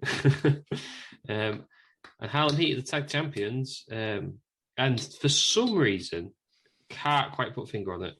Fans didn't like Harlem Heat. And really? This was the match they decided that they were going to pull heels. There were faces on it. Well, they killed Robert Parker with them. I'm sure on the Eric and Conrad podcast, Conrad said they were meant to be faces. Did they just wrestle heel? Because they were doing some very heelish stuff. Yeah. And but if you have Robert Parker, when you have Robert Parker, I was confused. But because I remember Conrad asking Bishop about it. It's like, yeah, it was great. They were really into it. Conrad's like, maybe it's because they're a little racist. I think. Yeah. Which Bischoff flat denied. Yeah, because it's all his mates. He wants to go back. I mean, it's the match wasn't great. 17 minutes. They've just not been asked about anything else. And then the 1 minute they shout really loud is when the two black fellas come out, and then they don't do out else. I guess in their defense, and what Bishop would probably say is that what's his name, Ice Train, or what was his name? Yeah, he didn't get any heat, did he? No, I don't know. Is it because is it the Harlem? Is that what we're saying then? Maybe they don't like. Is Sturgis down south? Yeah, it's in the south, isn't it? You call it south. Whereas they're obviously like the north. Do you know what I mean? Because Harlem's New York area, isn't it? Is that what we're saying? Yeah, we'll give them that. That's why I did it. That's why they're annoyed. Yeah. Because they're from New York. Yeah. Christ. Basically, this match was 70 minutes. I found this one quite boring. Until Kenneth Rob Parker tries to throw a powder at Scott Steiner. He hits Booker T. Don't matter. He just hits Steiner with a cane. Harlem Heat win. And then the fans start throwing garbage. So didn't like the New Yorkers. No. I quite like this match. There was some good wrestling here by Scott, which is surprising. There's a great spot where Booker T tries to leap over Rick Steiner. Rick Steiner catches him and just delivers one hell of a spinebuster. I gave this 3 stars. Thought it was all right. Obviously, the crowd weren't there. But I think my issue with Scott Steiner is not Big Papa Pump. That's the only Scott Steiner I want to see. He had a great mullet, though. Completely different, isn't it? Isn't it completely different? So weird, isn't it? It's not far off Big Papa Pump at this point. No, but that's the only Scott. It's like when I want to watch Kane. I don't want to watch Isaac Yankem. Yeah, it's a hell of a wrestler, Scott Steiner, wasn't he? When he was incredible, not just doing all the big power moves and that. Yeah, I always forget about him doing the Frankenstein. That's where it came from. You just think it's a Mexican move there. No, it's him. Yeah. And even the Dogface Gremlin, Rick Steiner. Yeah. Very good legendary tag team, aren't they? They both two legendary tag teams, isn't it? Well, you see, I thought this match would just because who was in it. But then again, well, Booker T looks a bit put off, I thought, by the crowd. Yeah, are you gonna go out there and risk your thingy for these people who really don't care? No, you're not, are you? No. At this point, at this point, and I think this probably happened in the main event. Maybe not, I don't know. At this point, they've realised, no one cares. So I'm just gonna go phone it in. Yeah. No, I think Hogan was doing it anyway at this point. That's the I know. Yeah. Yeah. Maybe in the one before it then. Yeah, but it was an alright match though. I wasn't offended by this match. Yeah. How many stars did you give it, Aaron? 3. 3. Yeah, that's probably about right. Belts gave it 2 3/4, so very close. Very close. So almost a convergence of the Meltzer and Franklin star ratings there. Yeah, imagine it's the word. I wonder if there is one where they're exactly the same. I think we had it before. I'm sure we had it one. Do you think the Wild will implode? Do you think we'll all just set on fire? I want to get to a point where like we should just tweet Meltzer every week until the point where like Meltzer just actively tries to discredit Aaron somehow. How can he when he's a wrestling journalist? Yeah, well, you know, Meltzer always discredits wrestling journalists. Doesn't Yeah, well, if Meltzer wants to start watching WAWF, be my guest. Yeah. Imagine if he did. Imagine if he did the Star Race. Oh, hey, Ross, we've had a cheater there, aren't we? So anyone can turn Thank up. you, big wrestlers. Hey, you know. You don't know who's going to turn up at the Wrestling Federation. Triple H, he came out. Triple H, 2014 Triple H, right? Because Jericho one time as well. Yeah. It's the only wrestling promotion that's received a 7.5 out of 5 stars. That's all I'm saying. Yeah, it's true. Yeah. No one's ever got that. Suck it, Kenny Omega. Yeah, Kenny Omega can't do that. Collect all the belts you want, pal, but you don't have the important one. Right then, Eddie Guerrero vs Ric Flair. Well, stop. Have I missed something else out?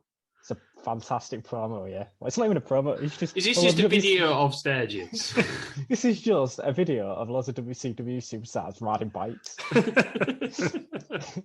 Eric Bischoff is looking badass. Just got a beard. He's got a bit of a beard stubble going on, hasn't he? Riding his bike. It's a random old guy riding a bike. It's got a UFO on the front of it. Yeah, I enjoyed it. That's what it's all about, isn't it? Basically, Bischoff's just gone. I am in charge. I really want to go to stages. WCW won't let me have it off. So fuck you guys. Well, that's basically what he said, wasn't it? Like, I think it was like it'd be like me going, "Oh yeah, we're going to do it like Leeds Fest." Do you know what I mean? Like, because I'm going anywhere. Not like I go now. I'm 30. But you know what I mean? Like, go. Triple H did the same at Download, didn't he? Yeah. That's what we do. Like, was Motor Red there that year to face Triple H run? He gave him some sort of tribute award, didn't he? Yeah, no, but I think he's just gone back ever since. Yeah, I think so. Well, I don't know how NXT at Download's going to work when they've got the bright primary colours logo. It's not quite the same fit, is it, as the old Skull Eagle? NXT UK, maybe. Yeah, we'll have to see what happens. Big Walter. There was NXT UK last time I know, actually. I think about it. Was it not the... Did they have some of the tournament? The UK tournament on it, on the year as well. Needs to come back, that UK tournament. Yeah. There's no wrestlers left, they're all nonsense. That's true. Yeah, I can't disagree with that. Yeah. It's mad that Zach Gibson was the last winner of that. Only two, wasn't he? Yeah. No, they weren't even Pete Dunne. Pete Dunne didn't win it, did he? Talbot. It's Talbot, yeah. Talbot and Zach Gibson. Zach Gibson. I don't think he uses it anymore, but has the best music in wrestling. Yeah, it's probably changed it because everyone has, hasn't they? Because of CFAS. Yeah. But watch that tournament. His music's incredible. Just to clarify, not the NXT UK wrestlers aren't all nonsense. Just there's a lot of them. I'll delete that part. So. It's just not good for Brit Rest. No. You'll have your work cut out because you have to delete everything Terry Peter says. I should delete his track. It's fine. It's easy. So Eddie Guerrero versus Ric Flair for the US title. Ric Flair is the champion. Flair is with Woman and Miss Elizabeth. This went 14 minutes. You see, I would have took more time off that Benoit match and put it on this one. Yeah. This is the best looking US title. Mm-hmm. Yes, it is. In wrestling history. I like the current one, though. This one's nice. Really nice looking belt. Yeah. I remember seeing somebody, I don't know, I have seen somebody with this belt, just walking around WrestleMania with it. And the best one that I saw in person was the European title. That's because you haven't seen my world everyone in person. That's probably why. Big fan of the European title. And the NWA, anybody who's got the NWA replica belt, like the old school one, love that. Absolutely love that. Yeah. Speaking of my belt, Ross, we got some listener feedback. My mate Phil said you need to stop being jealous and hating on the belt. Yeah, well, Phil. Also, we need to give a shout out to Phil because you did FaceTime at like 11 o'clock on Saturday night. Yeah, and he put the phone down. Well, yeah, because it's 11 o'clock on Saturday night. Well, don't answer it then. Yeah, well. Do you think you thought it was... Shout out, Phil. Thanks for listening. Phil, send us a text or whatever. Did you... Because I've done this before. I accidentally answered the phone call because I thought it was a text. Maybe that's Is that what you was doing, Phil? Come on. Yeah. What's that all about, Phil? Something to say. Yeah. No, just give a shout out to Phil. That's all you have to do. I was going to see if he wanted a guest appearance on the show, but obviously he don't want to talk to us, does he? So... Not you and Terry, no. Sorry, Phil. That ship has a sail. Unless you pay me $2,000 for the NXT ticket. Yeah, I think that's fair, isn't it? Why'd you have to go away? Anyway, £7,000. £7,000. Get us on Patreon. Yeah, Patreon. Give me £7,000. What do you think Eddie Guerrero versus Ric Flair then? Do you know what's crazy to think? Right, this is 1996. Yeah. Ric Flair at this point has been world champion 13 times. Yeah. It's still got like another 15 years of wrestling career left. Nearly wins it another 3 times. Yeah. Have you seen the way he wins his 16th? Is it Russo? Oh my god! It came up on my YouTube recommendations randomly. Like Ric Flair wins his 16th world title. Basically, Kevin Nash gives him the title, then he loses it later in the night to Jeff Jarrett. That's his 16th title in. Yeah, it's his last one. WCW, I don't think he even holds the belt. It's like Dolph Ziggler's at the time. Yeah. I've just recently watched.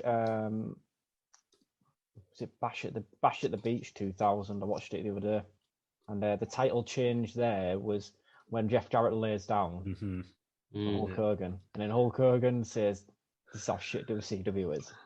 Yeah, just walks out without the belt. That would have been his last title. No, he won one in. He won one in didn't he? You know what's upsetting about that? Yeah, that's Booker T's first. It's Booker T's first title when he wins it there. Yeah. And Jeff Jarrett, what's more upsetting is that Jeff Jarrett was world champion several times. It's strange that Flair didn't get a run in WWF. Because Hogan did, didn't he? When he came back. And Ric Flair's obviously in better shape than Hogan. Yeah, I don't think he didn't want him to wrestle, did he, at first? And that lasted like 3 months, and he wrestled Vince first, didn't he? Yeah. If you're giving Hogan a go, do you know what I mean? And then when you've got 2 titles, yeah, give Flair a go for old time's sake. You know what I mean? Didn't do it, did he? But his role in Evolution was good, wasn't it? Yeah. Just wouldn't you like to see one more round for Ric Flair? I think he still lost one, doesn't he? It's not I think he's still got it in him. If I'm Trevor Murdoch, I'm worried now. Is that because Cena has got 16 now? Yeah, they're both on the same, aren't they? So he's going to get 17, yeah. Yeah, if I'm Trevor Murdoch, I'm looking on my back shoulder now. He's playing the game. Flair is coming. Flair is signed to NWA. He's coming, yeah. So speaking of He's playing the game, Ric Flair just decides he can push a ref, and then the ref pushes him back, and then just lets him carry on.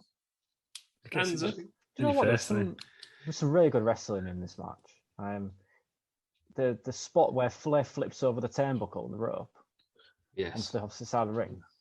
That's strange for Ric Flair, really. You don't really see much like that from him. He went up top, and has it ever worked for Ric Flair going up top? Has he ever not been through? No, I think he always has, didn't he? I think they made a thing, didn't they? Like his second to last match was against Vince, and he actually hit an elbow drop, and that was the first time he'd hit one. Absolutely outrageous. Yeah, but it was another one of those matches, wasn't it, where it was just, we're going to say it all night, I think. A wrestling dream match in some ways. Yeah. Eddie Guerrero versus Ric Flair. And he put it on a fucking bike festival. I think this pay-per-view would have been a lot better elsewhere. Yeah, for sure. Speaking of Flair, though, I recently watched all of his TNA matches. All of them? Well, like highlights of all of them. Okay. There's not many. There's about 20. Yeah, and I'm not kidding. So he's had the perfect send-off, which always upsets me about Ric Flair. Mm-hmm. Perfect send-off. And he gets bust up in like 16 out of 20 matches. Yeah, he loves to bleed. Him and the whole just like random Impact matches, and he's like proper bust up and like why? Because like Matt Morgan and stuff. Yeah, they were his last matches up until this year. Yeah, I don't want to see it, Flair. I'm telling you now. I know you listen. I don't want to see it. Tell you from Jerry Lawler, Triple Threat, Memphis Wrestling.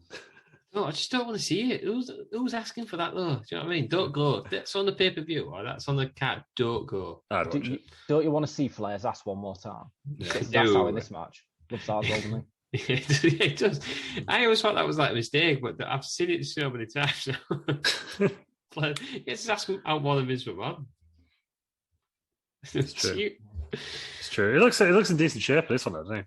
Yeah. Some good wrestling. Yeah. Huge clothesline, and then he gives the figure four, doesn't he? Using the ropes and woman as well. Yeah, so he puts the figure four on, woman sort of pulls him over, and then he wins. I was going to say, when that came on, I thought, Ric Flair's never won a match with the figure four leg lock. No, did not expect him to win one by pin. Yeah. That's what I was supposed to say. If wins it by pinfall during the figure four. It never ends it, does it? You know, it's like when AJ Styles used to put the calf crusher on people. It's like, well, we know it's carrying on a bit here. Well, they always flip it, don't they? And he reverses the pressure, doesn't it? Somehow, I still don't understand to this day how that works. But yeah, but I don't understand how the spine buster works. Yeah, it's not the spine buster. What is it? Sharpshooter. That was a sharpshooter at anybody. You can pull him hard enough, it does, doesn't it? No, have you seen the way the Rock does it? Oh yeah, but he's power, isn't he? I've put it on you before, didn't I? No, it's probably Terry Peters. Oh, yeah. Crossface, though. Terry Peters can vouch for that. Well, other people can as well, yeah. I don't think that's how we did it. Yeah. Don't know, do we? Yeah, 14 minutes. What is the scores on the DOS, this one? 3.5. I think that's fair. I think it was a good match. Like you said at the beginning, I'd much rather taken 10 minutes out of that the Chris Benoit Dean Malenko match and put it on this. Yeah. It's happened. It's happened. A convergence of the Franklin and Meltzer star ratings. Oh my God. 3.5 for both. The sky is falling outside. Yeah. I feel like Chicken Little. Something mental's going to happen now. Like my fucking McDonald's is going to Can I change mine? I'm going to go 3.6. Not going to talk. Sorry, here's McDonald's and here's like 200 quid. Yeah. So sorry. Compensation. Not replied. Not even a tweet. Kate's tweet. You know what I mean? Outrageous. Not good enough. Not good enough for McDonald's. Not good enough at all. No. Fuming. So, what did you? Any final thoughts on the Eddie Guerrero vs Ric Flair? Yeah, she was just the wrong crowd, wasn't it? I think that's what I'm going with. Yeah, good. It's good match, dream match in some ways. Yeah, I'm going to say it's a dream match. Eddie Guerrero, Ric Flair. I think Guerrero was good at this time. Yeah, it was. They were building up to be on, even though Eddie Guerrero was still a bit of an up and comer, but he was well respected at this point, wasn't he? Yeah, it'd be like I guess like Cesaro now, sort of thing. That'd be the sort of level you put him at now. He had a great mustache and a great mullet. Yeah, fabulous mullet. Fabulous mullet. One of the best, I think. Eddie Guerrero's mullet. Yeah, it's better than his WWF mullet. Yeah, or it's frosted tips. A lot shorter, wasn't it? Yeah. It's frosted tips. Yeah. This is like that, wasn't it? They were in at one point, I think. Yeah. So after the match, then we got Mean Gene. He's with the Giant, who's a WCW champ, and Jimmy Hart. And I guess the Giant's a good guy these days. He is. Yeah. Even though you came in to end Hulkamania, and now you're upset about Hulkamania ending. The biggest Hulkamania, apparently. His sole purpose when he came into WCW, like not even that long ago, was to end Hulkamania. Stop questioning us. Right. That was his sole purpose. Yeah, because he killed his dad. And now he's a good guy. You shaved off Hogan's mustache because you went to end Hulkamania that bad, and that is the worst thing that can ever happen to him. First thing, not forget that Hulk Hogan pushed her off a building. As well. Yes. Yeah. So now you're upset because it's like less than a year before this. Hulk Hogan tried to murder you, pushed her off a building, but they said it was a mistake. He said, "Oh no, what a grace! One of the greatest pay-per-views of all time." We need to watch that again. We need to do a live stream of that pay-per-view. Yeah, for sure. October. Yeah. October. We'll do a special. We'll rewatch that, and we'll have Aaron there this time. Yeah. We'll do an absolute full live stream. Yeah, it's happening. 3 hours long. Yeah, we'll put it in. We'll do it on Twitch. Time. We'll get a few cans of seltzer. Twitch.tv/around. Yeah, we'll do it. We'll do it in October. Be there or be square. The next match then. We'll get onto the Giant later on. I just can't. The Outsiders against Sting and Lex Luger. This is obviously like sort of a rematch from the pay-per-view last Bash at the Beach. Mm-hmm. Even though Luger didn't do anything in there, really, does he? The Outsiders did have a third guy. Luger. He's just a shit wrestler. I saw again when I was on. I think it might be in the same forum. Somebody said Lex Luger learnt the basics of wrestling and went, "No thanks, that'll do me," and just carried on. Honestly, it's probably one of the worst wrestlers in the history of wrestling. It's mad, isn't it? How he was so big. I'd probably even rank Great Khali above him. He had that great match against John Cena, didn't he, Great Khali? Yeah. But Lex Luger had the plate in his arm. Lex Luger's technically in a 5-star match. I think he won those War Game ones, but which that is our default. Yeah, he just wasn't very good, was he? I've got quite a lot of notes about this match, actually. When this went 40 minutes, again, this is the match where I think they just couldn't be asked. But then, I've said I think Kevin Nash killed the wrestling business and Scott Hall. Because, oh, look at us, we're so cool. We're doing rock, paper, scissors to start. Oh, yeah, I we're so quite like edgy. I quite like fucking that. hate Kevin Nash. I don't hate Kevin Nash, and I like Kevin Nash. I hate. He's a friend of the show. He's a good guy in real life, but I just hate WCW Kevin Nash. Hate him with a passion. I just think he's the worst thing for wrestling. I think there's a lot of, and this is interesting as well because Aaron likes him. Do you think there's a lot of parallels between them and the Elite? Yeah, because the Elite are desperate to be the Clique. Yeah, but you know, like that kind of like the very always a wink and a nod, isn't they, to the insider crowd? Too much, far too much, and they've made all the crowds cunts. Wow. It's not somebody. It gets miles worse. It gets so worse later on, and then he just starts. Oh, I'll book it. Yeah, okay, I'll beat Goldberg. Yeah, it's just the worst thing for wrestling. On his it's just the worst thing. Oh. Yeah, he loses against Goldberg at Bash the Beach 2000. He's got a horse contract. So. Yeah. It's already done, though, isn't it? Is that where Scott Hall already left? Yeah, left like a month early or something. What do you think, though, that the Outsiders are just fantastic heels? Yeah, they are fantastic heels, but then they do something. See, this is what I don't like, right? Because heels are supposed to be hated, and I hate this cool heel. I hate the cool heel. But look all the money it made him, Russ. I know, but I hate it. It makes it harder for the babyface to give that. Yeah, and you know where it's like, oh, look at us, we're the cool heel, but we're going to do some stuff to get the fans on side. You know what I mean? Stop, don't. That's why they wear good heels, and they could have just been heels. It would have sold it. But do you not think, right, Ross? Just no, I think if NWO carried up was heels, it would have made as much money. But because they were cool heels, they didn't even cool the babyface cross thing. Yeah. I think that would have happened anyway. Sting was on fire in this match. He carried this match. I liked colourful Sting. Well, you would have thought, no, colourful Sting wasn't going to last long, was he? No, no one cared about, you know what I mean? I just think, personally, if they'd have just been heels, it would have lasted as long. No, it would have been as good. I think it would. They were hot as hell. We're still selling NWO t-shirts now. I know, but I still think they would have. If they were just like the bad dudes or something, and they were just like, I don't know, the Ministry of Meanness or something. I don't know, called like rubbish, right? Call it the end of the world, but there's too much. There's too much like inside, like the wink stuff. There's far too much of it from Kevin Nash. Yeah, but we know more now, though, don't we? Because we got the internet. In 1996, it was all like, whoa, what? It's different, like. Yeah, not a fan. Just not a fan. I mean, the match was all right, but not a fan of Kevin Nash. I mean, Sting was the only wrestler who put any effort in really early in this match. Yeah. Just fantastic. Nick Patrick as well, heel turn. Yes. Lorne Luger.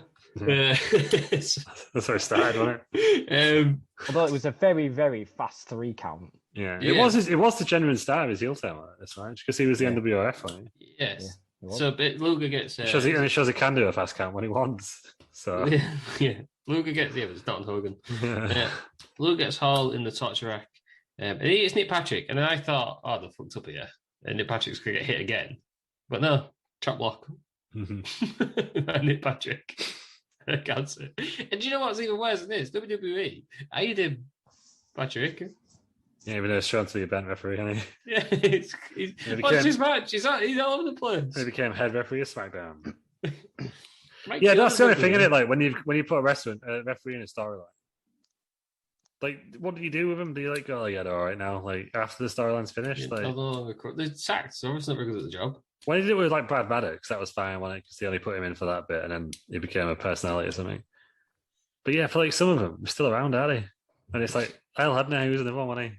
Lil Nitch screwed loads of people. Yeah, like that time she randomly screwed Natalia and just didn't do anything about it. Yeah. For no reason. Yeah, he's Ric Flair's mate, so that was it. Yeah. Outrageous. But no, this was the start of the real NWO, wasn't it? Nick Patrick was like the main guy, wasn't he? Who was next? Was Six next? It was Giant next. The Giant next. It makes even less sense. Yeah, like a month after this, yeah. Hulk Hogan tried to murder you, man. You shaved off his mustache. Some things just can't be left alone. And he killed his dad. As the story goes. Oh, God, outrageous. What's the official score for this one? 3.5. Yeah, I think that's fair. Let's have a look. Is it going to It's count two in a definitely row? No, 2.5 from no, 1.5 from David Yeah, Meltzer. Meltzer hated main event WCW. We'll get to that, Ross. Yes, he did. Absolutely hates main event WCW. Yeah. Yeah, you know what? I think they just thought I can't be asked for this match because it is what the crowd don't care. Mm-hmm. I don't care. People bought on pay-per-view care, but obviously Kevin Nash don't. This was his second pay-per-view. Yeah, well, you'd have to put a lot of effort in, idea as a main event, which obviously they didn't. But you know what I mean? Like, Tell me about he was never going to do a work rate match, though, was he, Kevin Nash? No, but try harder, Kevin. What do you want from him? Like, you better than try harder. You know, to do a fucking like I don't know, 450 splash or something. What are you what? talking about? If you could, yes, but try harder, Kev. Yeah, you know what I mean. Just put some effort in. He's never a good worker, was he? Scott Hall was. Scott Hall should have done a lot better. I mean, Kevin Nash gets a lot more flack, but Scott Hall's just as guilty, in my opinion. Yeah. And when Hogan was just but maybe Ross, maybe because they were heels, you're not just getting a desired reaction out of you. You're not like if you're not. Yeah, like to be fair, I winged about this the other week. You're not a jabroni Mark who's worked himself to shoot brother. Is that you? Yeah, maybe I am. Yeah, maybe I am. Yeah, but I also sounds like it. Yeah. I'm also hating the fans. I mean, to be fair, I do hate heel fans. Yeah, heels hate the fans as well, though. So. Yeah. Yeah. Maybe I have went something to a shoot. Maybe you've turned heel by accident. You didn't realize. I think if anything, I turned heel when I started slagging off release wrestlers. Yeah, true. There was no coming back to it. Yeah. That was it. That was the old Piers Morgan. Yeah. Oh, right then. The last match. Piers Morgan over here. Yeah, anyway, continue. Have you ever seen James Acaster shout at Lorraine Kelly about Piers Morgan? Yes. I have, yeah. Just because you've done one nice thing doesn't make up for all the horrible things you've done in your life. Yeah.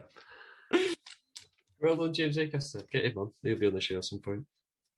The last match then, Hollywood Hogan against the Giant for WCW Championship. Obviously, Buffer's out to announce, but he was thinking, what the fuck am I doing here? He's the greatest of all time, isn't he? This is the weirdest setting you've seen him in, or the second weirdest after Craven Pack. Yeah, Eddie End's. I can't remember if he did Eddie End's house. Eddie End's house? Yeah, so Eddie End did a Fight Company's garden in the pandemic. Didn't even know. Didn't even register with that. I knew that happened. I didn't realize it was his house. Yeah, I think about one of his estates. Yeah. Yeah. I can't remember if it's him or the other guy. It won't be him. Surely he'll cat flew him in just for that. I don't know. It's got to be some to be fair, nobody that big fought on any of them. So yeah. Right, but I liked it when he got Buffer out. It made it real like special, didn't it? It made the big fights feel bigger. I liked how he explained half the storyline as well, because this bloody crowd needed it, didn't they? Because they did not realize that Hulk Hogan had turned heel. Yeah. No, because there was chanting Hogan. Yeah. The Hogan. And also on the poster, he was in red and yellow, wasn't he? Because they'd obviously printed the poster before Bash at the Beach. Hogan's in peak physical shape here, though, isn't he? Mm-hmm. Yeah, he's brown as well, isn't he? Yeah, he got a tan. That's what Bishop wants, isn't it? Bronze Adonis. Got a fucking tan. Yeah, I liked how when Buffer announced him, he went, he's not wearing red and yellow tonight. Yeah. But that was also weird because we've watched like 95 where he started wearing black anyways in an effort to be cool. Yeah, we had his moustache shaved off. Yeah, his moustache shaved off. Yeah, freaking stuff. It's not mentioned enough, right? You know what I mean? He came back from that. No, they kind of retconned it and they forgot it happened, yeah. This was the match I was on about then. So Hogan versus the Giant. Well, like, have they put any thought into the NWO? Because Giant was a heel. It's in a heel faction that have always been heels. It was the first one because when he fighting Flair before he went off Flair. Didn't they start setting up for this and Uncensored? Unforgiven. Right. No, I don't want to know about some 2019 film or 2017 film. I want the big show. Stupid Google. Do you know what? I wish computers did listen to us. So they knew that when they put in the Giant, it would be wrestling related only. Oh, yeah. That'd be weird, though, when it was. No, I'd have it. Yeah. What are you Googling? I'm trying to see if it was actually. I'm sure he was first. I'm sure he was at this point. Yeah, I'm pretty sure as well, because by this point. And his promo was a face promo as well. Yeah, no, I know, right? I know he was face here. I'm trying to work out how he got to being face because he was just a nasty, horrible giant. Yeah, kind of a big friendly giant. I don't like it in any wrestling where just because the other guy turns bad, that we're supposed to be like, like in a heel tag team where they've both been absolute dicks, and then one of them turns on the other. Oh, we're supposed to like him now, are we? Well, Piers Morgan again. We forgot about all the bad stuff he did. He had a short feud with Loch Ness. It was short because bloody Loch Ness couldn't do out. We watched one of the matches. After Hogan found a new world, yeah. No, it's just because of this. Just had the giant regain the World Heavyweight Championship by defeating Flair. That was all you got. So we're just supposed to cheer for him because now we're supposed to book Hogan. Yeah. That should be Hulk Hogan, shouldn't it? He's already cut his promo. He said, "When I was a kid, I was the biggest Hulkamaniac." Mm-hmm. Yeah, but then don't try to end Hulkamania. You've already tried to end Hulkamania. Yeah, but that's because he got angry because Hogan killed his dad in kayfabe, Ross. If you're not listening, Yeah. Makes perfect sense. But right. Yeah, but, They've already settled it. They settled it in monster trucks. Yeah. No, but they didn't because then Hogan killed him. Yeah, but then he survived it, so he was happy. He was all right. Oh, yeah, it's all right. War under the bridge. Hogan went, sorry, mate. And Giant's like, yeah, don't worry about that intent murder. Yeah, Push just you forget. You forget. I'll forget about that. You forget the Yetta, and they were just like, all right, yeah. Mad that was all on pay-per-view. Yeah, well, that's what a pay-per-view. So many legendary WCW moments on one show. It's just, I mean, this match is absolute shite. The notes I have it goes 40 minutes. Hogan walks off for about 5 hours. Then there's a test of strength that lasts at least 2 hours. The Giant hooks up, and then the outsiders run in. I disagree. I disagree with you. You have not given this more than 1 star. We'll get to that. But obviously the crowd is chanting Hogan, Hogan, Hogan, right? So Hogan's trying to get himself across as a heel. So he starts to walk away. And he's telling the fans to shut up, isn't he? Mm-hmm. So it's all he's just trying to get over as a heel. Yeah, again. No, but I appreciate his heel work, and I'm one of the people who think, if I say Hogan's a bad wrestler, the man knew how to work a crowd, eat so well, but this was absolutely horrible to watch. Well, I mean, it bombed, didn't it? Because the crowd weren't a wrestling crowd, or they were like a casual wrestling crowd. So they were like, "Oh, fucking hell, yeah, Hulk Hogan." And obviously, Hulk Hogan shares a lot of views with these guys, so they were like, "Oh yeah, what a great guy." And then, but they're like, "No, he's meant to be heel." But even on the poster and stuff, so like if they were just going, yeah, let's go see Hog Wild. Hogan stood there in a red and yellow with his bloody arms up, on a motorbike. Yeah. Did not get the turn across, and there was no big screens there, so they couldn't show any. And the Giant's a heel. Yeah, they haven't know the Giant is, did let it go, Ross. Can't let it go. Nonsensical. It was again. I feel like I've said this about every match. It would have worked better in front of a wrestling crowd. It was. Having said that, I like the idea of having it at the motorcycle rally because it looked good. No, but not this pay-per-view. This is the storytelling was so good though in this match, and what happens after the match, which we'll get onto very shortly. Well, yeah, we'll go on to shortly. But this pay-per-view, right? So they've had the biggest pay-per-view that WCW was ever going to have. Change the face wrestling, whether you agree with it or not. It won't big at the time because no one watched it clearly based on the crowd reaction in this match. Like, no, but wrestling fans did. Bash at the Beach. It was important. It was important later on, but I don't think it was big at the time. Yeah, but Hulk Hogan's turned heel. Come on. Yeah. No, I was saying it was important at the time, but it wasn't big because no one knew he was going to turn heel, did they? No, but I think everyone thought he's fucking viscera, didn't he? No, but you're surely going to get more eyes on it for your next pay-per-view. It just doesn't make any sense for it to be this one. Why not just wait? Oh, put the title on Nitro. Put the title on him the night after. Should really go for it, like on Nitro. I'll just wait for the NWO, the pay-per-view after this. No, it was War Games. I should do it then. It's too late then. It was now or never, really, is what I'm saying. I'll do it the one before then. Do it one before Bash at the Beach.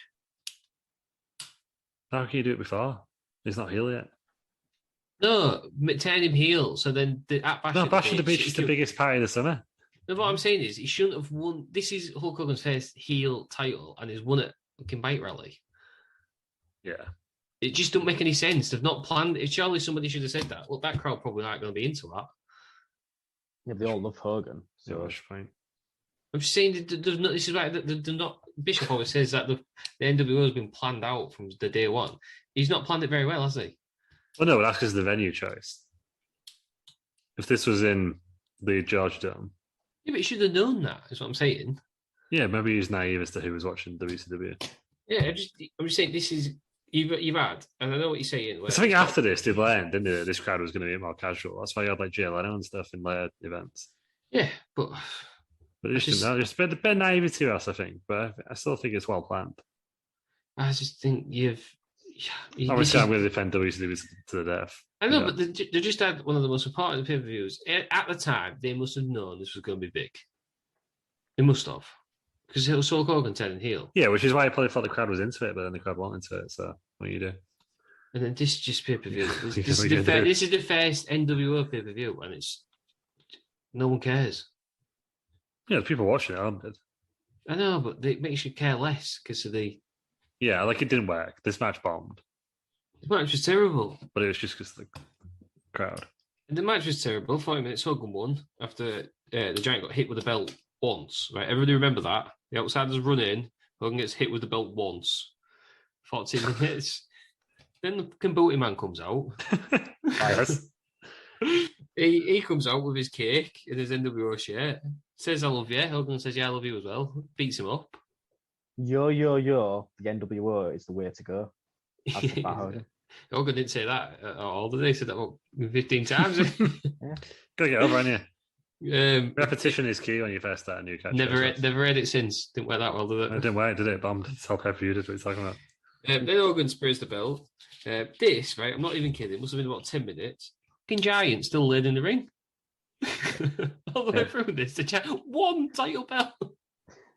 Yeah, one title belt. He's already severely injured us because he fell off a building like 9 months beforehand. Yeah, but we forgot to fall off the building. Yeah, your brain don't forget. Hulk Hogan has his mustache shaved off and he's walking about all right. And that's the worst thing that can happen to a man. The brain injury is like a paperclip, isn't it? Like, if you keep folding it, it just gets weaker and weaker. It's nothing you can do about it. So just fold it one more time and it snaps. That's what happens to Big Show. It's outrageous. It's not what happens to Big Show. Fell off a building. It's just... The man fell off a building and you're not giving him more. But roll him out. They roll out the ring. He didn't need to be there. Can't get out the ring. He fell off the ring. It's like a 7-foot drop, isn't it? I know, but he could have got a platform. He could have done something else. What if he just carried him wrong? Or he's a big lad. What if he just fell through it? Like, you don't know what's going to happen. It would have been better than seeing... You can't take a bump out there. It would have been a good visual, but he could have, legit... I mean, he has survived the building fall. So he fell off a building, the man can survive out. He's fell off a building and one title shot took him out for about 20 minutes. You get weakened, don't you? If you hadn't fell off that building, it'd been fine. But Hogan knew that. Clever wrestling, ring psychology. The outsiders should have put the boots in because it made the Big Show or the Giant look like absolute idiot. They should have got the cow pod out of us. Should have done whatever. Should have done anything else. Should have carried on the beat down. Fucking booty man.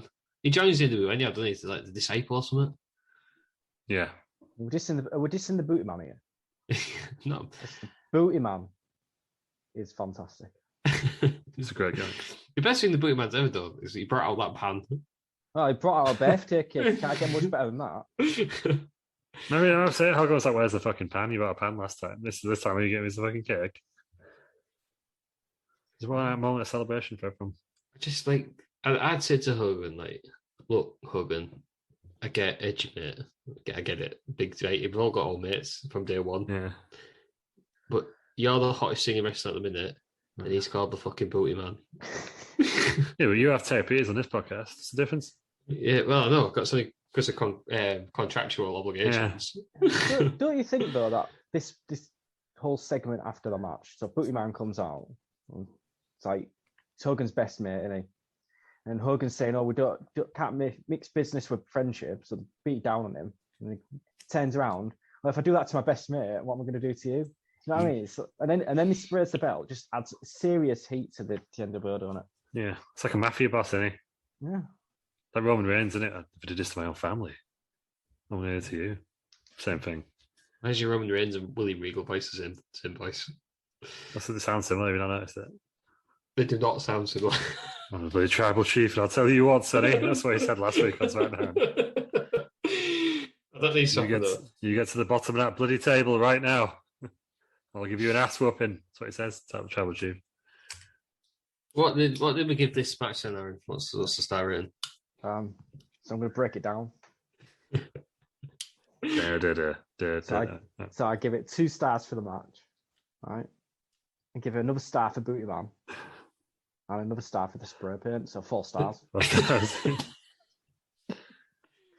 Oh God. The spray paint was cool, wasn't it? I like that. Yeah. Because Conrad got really annoyed at Bischoff because it was the actual belt one he did it on. And they were like, well, if it won't clean off, we'll just get you a belt. Conrad was like, what? Like, prestigious title belt. Although it wasn't that prestigious. It was only 8 years old this time, wasn't it? That title belt.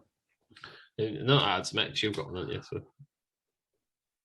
Mine's the WWE one. Mine's different. How's yours different? It's got the WWE logo on it. Okay. The WWE version is different. It's Completely got different. red jewels as well in it. That one Yeah, have so red does that jewels one. in It does that. Yeah, that one has been in it. I don't know. Pretty sure it does, yeah. I think they're more prominent now, aren't they, on the WWE version? Yeah. What did you think of that then? That last thing? Oh, if you're looking for a technical masterclass, that wasn't that, was it? But it got over the point as much as they could. The crowd obviously heard them doing like speaking like the crowd obviously heard them. Not like just didn't get the heat they wanted, and it kind of like it bombed in that sense. But if you're looking at it from like the way they scripted it, it's exactly what you want, isn't that? Yeah, I agree. Yeah. If you was a fan watching this at home live, It would be. Yeah, maybe I have wet myself into a shoot. Brother, yeah, I think you have. But I didn't think of it until you mentioned it. And that should have been done on Nitro the day after. That'd have been even more impactful, I think. I agree with that. Nitro, yeah. That full thing should have been on Nitro the day after Bash at the Beach. Yeah. I just think it's sad that this is the first NWO pay-per-view and it's in front of all the racists who don't care. Yeah. I do get that, but it looks good. It looks good, doesn't it? The hills. I want to go. Do you not want to go to Dakota now and visit Mount Rushmore? Not my kind of people. Oh, the next presents. No, the 250,000 bikers. No, you don't have to go to the stages for that, but you can just go and Just going to see the sights. Yeah, if you are listening in North Dakota, South Dakota? South Dakota. We don't get many listeners in Dakota, either of Dakotas, to be honest. Well, good thought went until soon because the tied you all with the same brush. Wow. He has a go racist, so he goes, yeah, I'm tired of everyone with the same brush. Cool, yeah, that's how it works. Yeah, well, prove me wrong. What are they going to do, like send you a letter? Yeah. Right. Send me a letter. Right, score overall then. Scores overall. Oh, Meltzer get that match -1.5, by the way. Yeah, of course did, yeah. Don't know what he's talking about. I didn't think it could last forever. There's that convergence, wasn't it? And they've just gone further and further apart. Yeah. 5.5 stars swing. Yeah. I'll tell you, the grudge match is coming. You and Meltzer. I'd love to see that. I would love to see you and Meltzer have it out. Even if it's just like a discussion or like a table for 3. Well, when we're bigger and we get invited to StarCast, we'll do it. Meltzer can not shake our hands. Yeah, take it real seriously. Yeah. Yeah. Well, we're giving that then out the full show out of 10. 6. Yeah. What is that? Because of the crowd? Yeah. I'd have gone with a 5, to be honest. It was just middle of the road for me. I think if the crowd's better, it'd have pushed an 8. I agree with that because I think there was, look at bad matches. There was the Fire and Ice one. Yeah. I didn't care for the women's match. Well, that was there specifically for that show, wasn't it? That was one of the only few matches. And Dean that was Benoit specific for that, yeah, it made more sense. I did think it went too long, but if it had, if it had a better crowd, maybe I'd have been more into it. So I think it's just in the wrong place. I just think it was a stupid idea, and I can't believe they went back. Oh, but 3 times. Before we finish on the 4 pay-per-view, obviously after the match and the segment, it cuts to the commentators and they're saying, "Oh, what's happened?" Bobby Heenan shouts to put his 2 pence in. Tony Schiavone just cuts him off and ends the pay-per-view. Do you think he'd had enough to Giovanni? Do you think he'd be like, shut up? I just think the 3 commentators just sounded like they hated each other the entire time. Like, legitimately had beef with each other, didn't they? Maybe they did. I think these 3. Yeah, but they all just like. I just thought it was a production thing, like Michael Cole's like the head announcer in this, so you get his say goes. I think Giovanni's like, no, not a few brain anymore. Yeah, because they go like 2 hours 50 in it, pretty much dead on, which is not the normal pay-per-view slot in it. But yeah, no, it was all right, wasn't it? But it's not the high standards of Uncensored 96 and what we've come to expect of a WCW in this period. I think it could have actually been a decent show, but it was just it's an Atlanta, isn't it? It's a different vibe completely in it. Yeah, in fact, it's in the Georgia Dome. Mental. Yeah. But there we go. That was Hog Wild, the only Hog Wild, 1996. What we're doing next week? Don't know.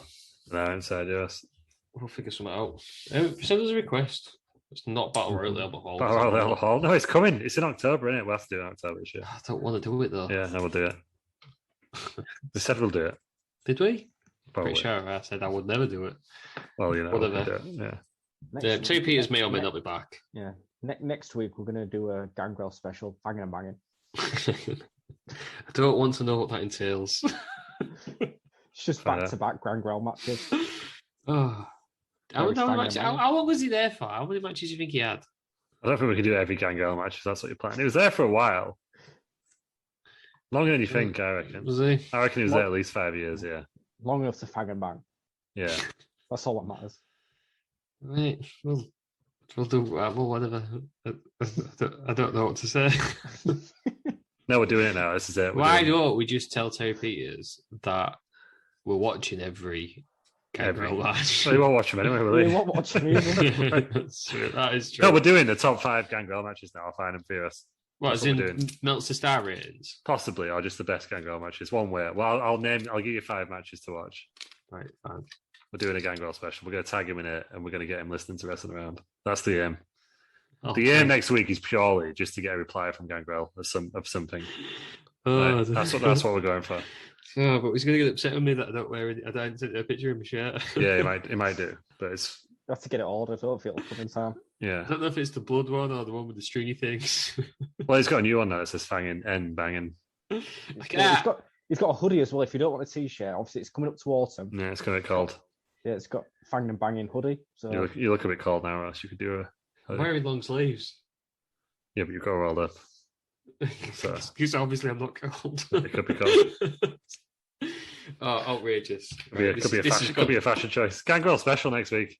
I'm not right. Fine, cool. Episode title: Fanging and Banging. That's what it's titled. Join us. Oh, right. Join us next week. Fanging and banging. Fanging and banging. Terry Peters may or may not be here. Guess that's for the lawyers to decide, isn't it? Yeah. but I don't think he can get back into the chat. So No, I may have accidentally blocked him and reported him to Zoom, but it's. Need to do it. Yeah, we'll do what we can. I did that to my cousin once today.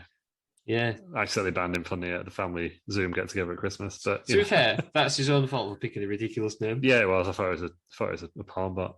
It was Tom. Anyway, I can't remember what it was. But... Cousin Tom.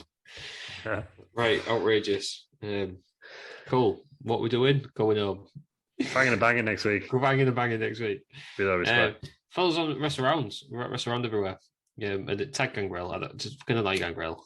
Until Jesus Christ. Make sure you watch tonight. Will it definitely be tonight? It's tonight. No. It's definitely tonight. And then it's Tuesday next week. Right. So between this and the next Banging and Banging special, there's 2 Wrestling Around Wrestling Federation. Weekly Wednesday Wrestling on Tuesday is one of them there. It's going to be really hard to do a recap. Tonight on a Wednesday, we're going to have to get 2 Well, I'm not going to be able to do it. We'll figure out a way of doing it. Don't worry about it. Well, no, because all Vince is 2 nights anyway, so we'll just recap it all in one the week after. Don't worry about it. Right, that's fine. Yeah, cool. Right, we're wrestling around everywhere. You follow World Class Wrestling Journalist on Twitter. What's your Twitter handle these days? Oh, it's Lou Mac. Oh, you mean Aaron? The journalist. Mine's Franklinstein91. Yeah. He lives. If you want to know the results, and you don't listen to the podcast, follow him on there. I should just give Aaron the Wrestling Around Twitter details. Probably, that would make more sense, shouldn't it? I should do that next time. You can find Lou at Lou Markham. At Lou Markham, show him. Add him on Facebook. He loves that. Or just fucking DM me like all the fucking weirdos are doing that. It's fine. Send him DMs and tell him about your wrestling. If you're from McDonald's, I say like don't DM me. But if you're from Uber or McDonald's, then please actually do DM me. Hopefully we'll get a reply before the time this episode goes out. But I've not had anything tonight, so I guess I'm not in. God, this is so sad. Absolutely, it's too late now. Follow me on Twitter at TheRossM. There we go. I get tagged in stuff occasionally. I've not made a tweet. If Gangrel actually tweets me, I'll reply to him. If Gangrel, right, this is it, right? This is your challenge. If Gangrel tweets me, I will reply with a t-shirt. All right, that's the deal. I might even buy his new t-shirt because I'm pretty sure I chucked his old one out. He will be pleased to wear that. But we'll see. I'll take a full tour. I'll make even like the weird shirt and drink some blood. If Gangrel tweets me. What's if you want like an old Gangrel shirt? Go on Redbubble. You can get one printed. It's got that old design on it.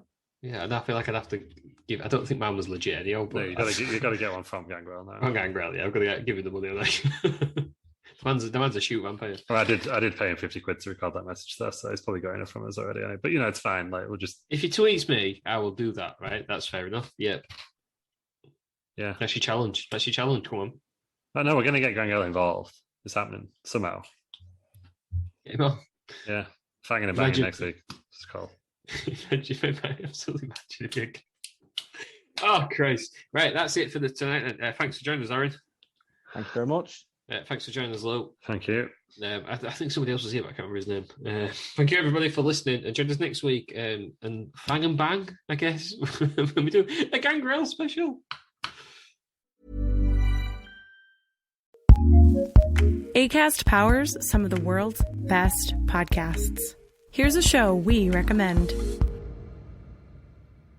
Hey, I'm Bert from The Bert Show. You have people on a show that really don't like morning shows. Blair said, I think I'm falling in love with you. And I went, why take initiative when you can take a net? I like keeping it real and I like keeping it gross. So we created a show that we really wanted to hear. It's real and it's funny, and we will talk about our personal lives. We're not scared of anything. I'm on the phone with your husband, Bart, and he says, I love you. I'm not sure that I gave him a confident enough I love you back. And I do have feelings for him. I think I'm falling in love with him. What I love most about this show is everybody's vulnerability. And though our perspectives may be different, working together is actually fun. We put the fun in dysfunction. I think it's unlike anything that you've heard before. The Bert Show. Listen to this show on Acast or wherever you get your podcasts. Acast recommends.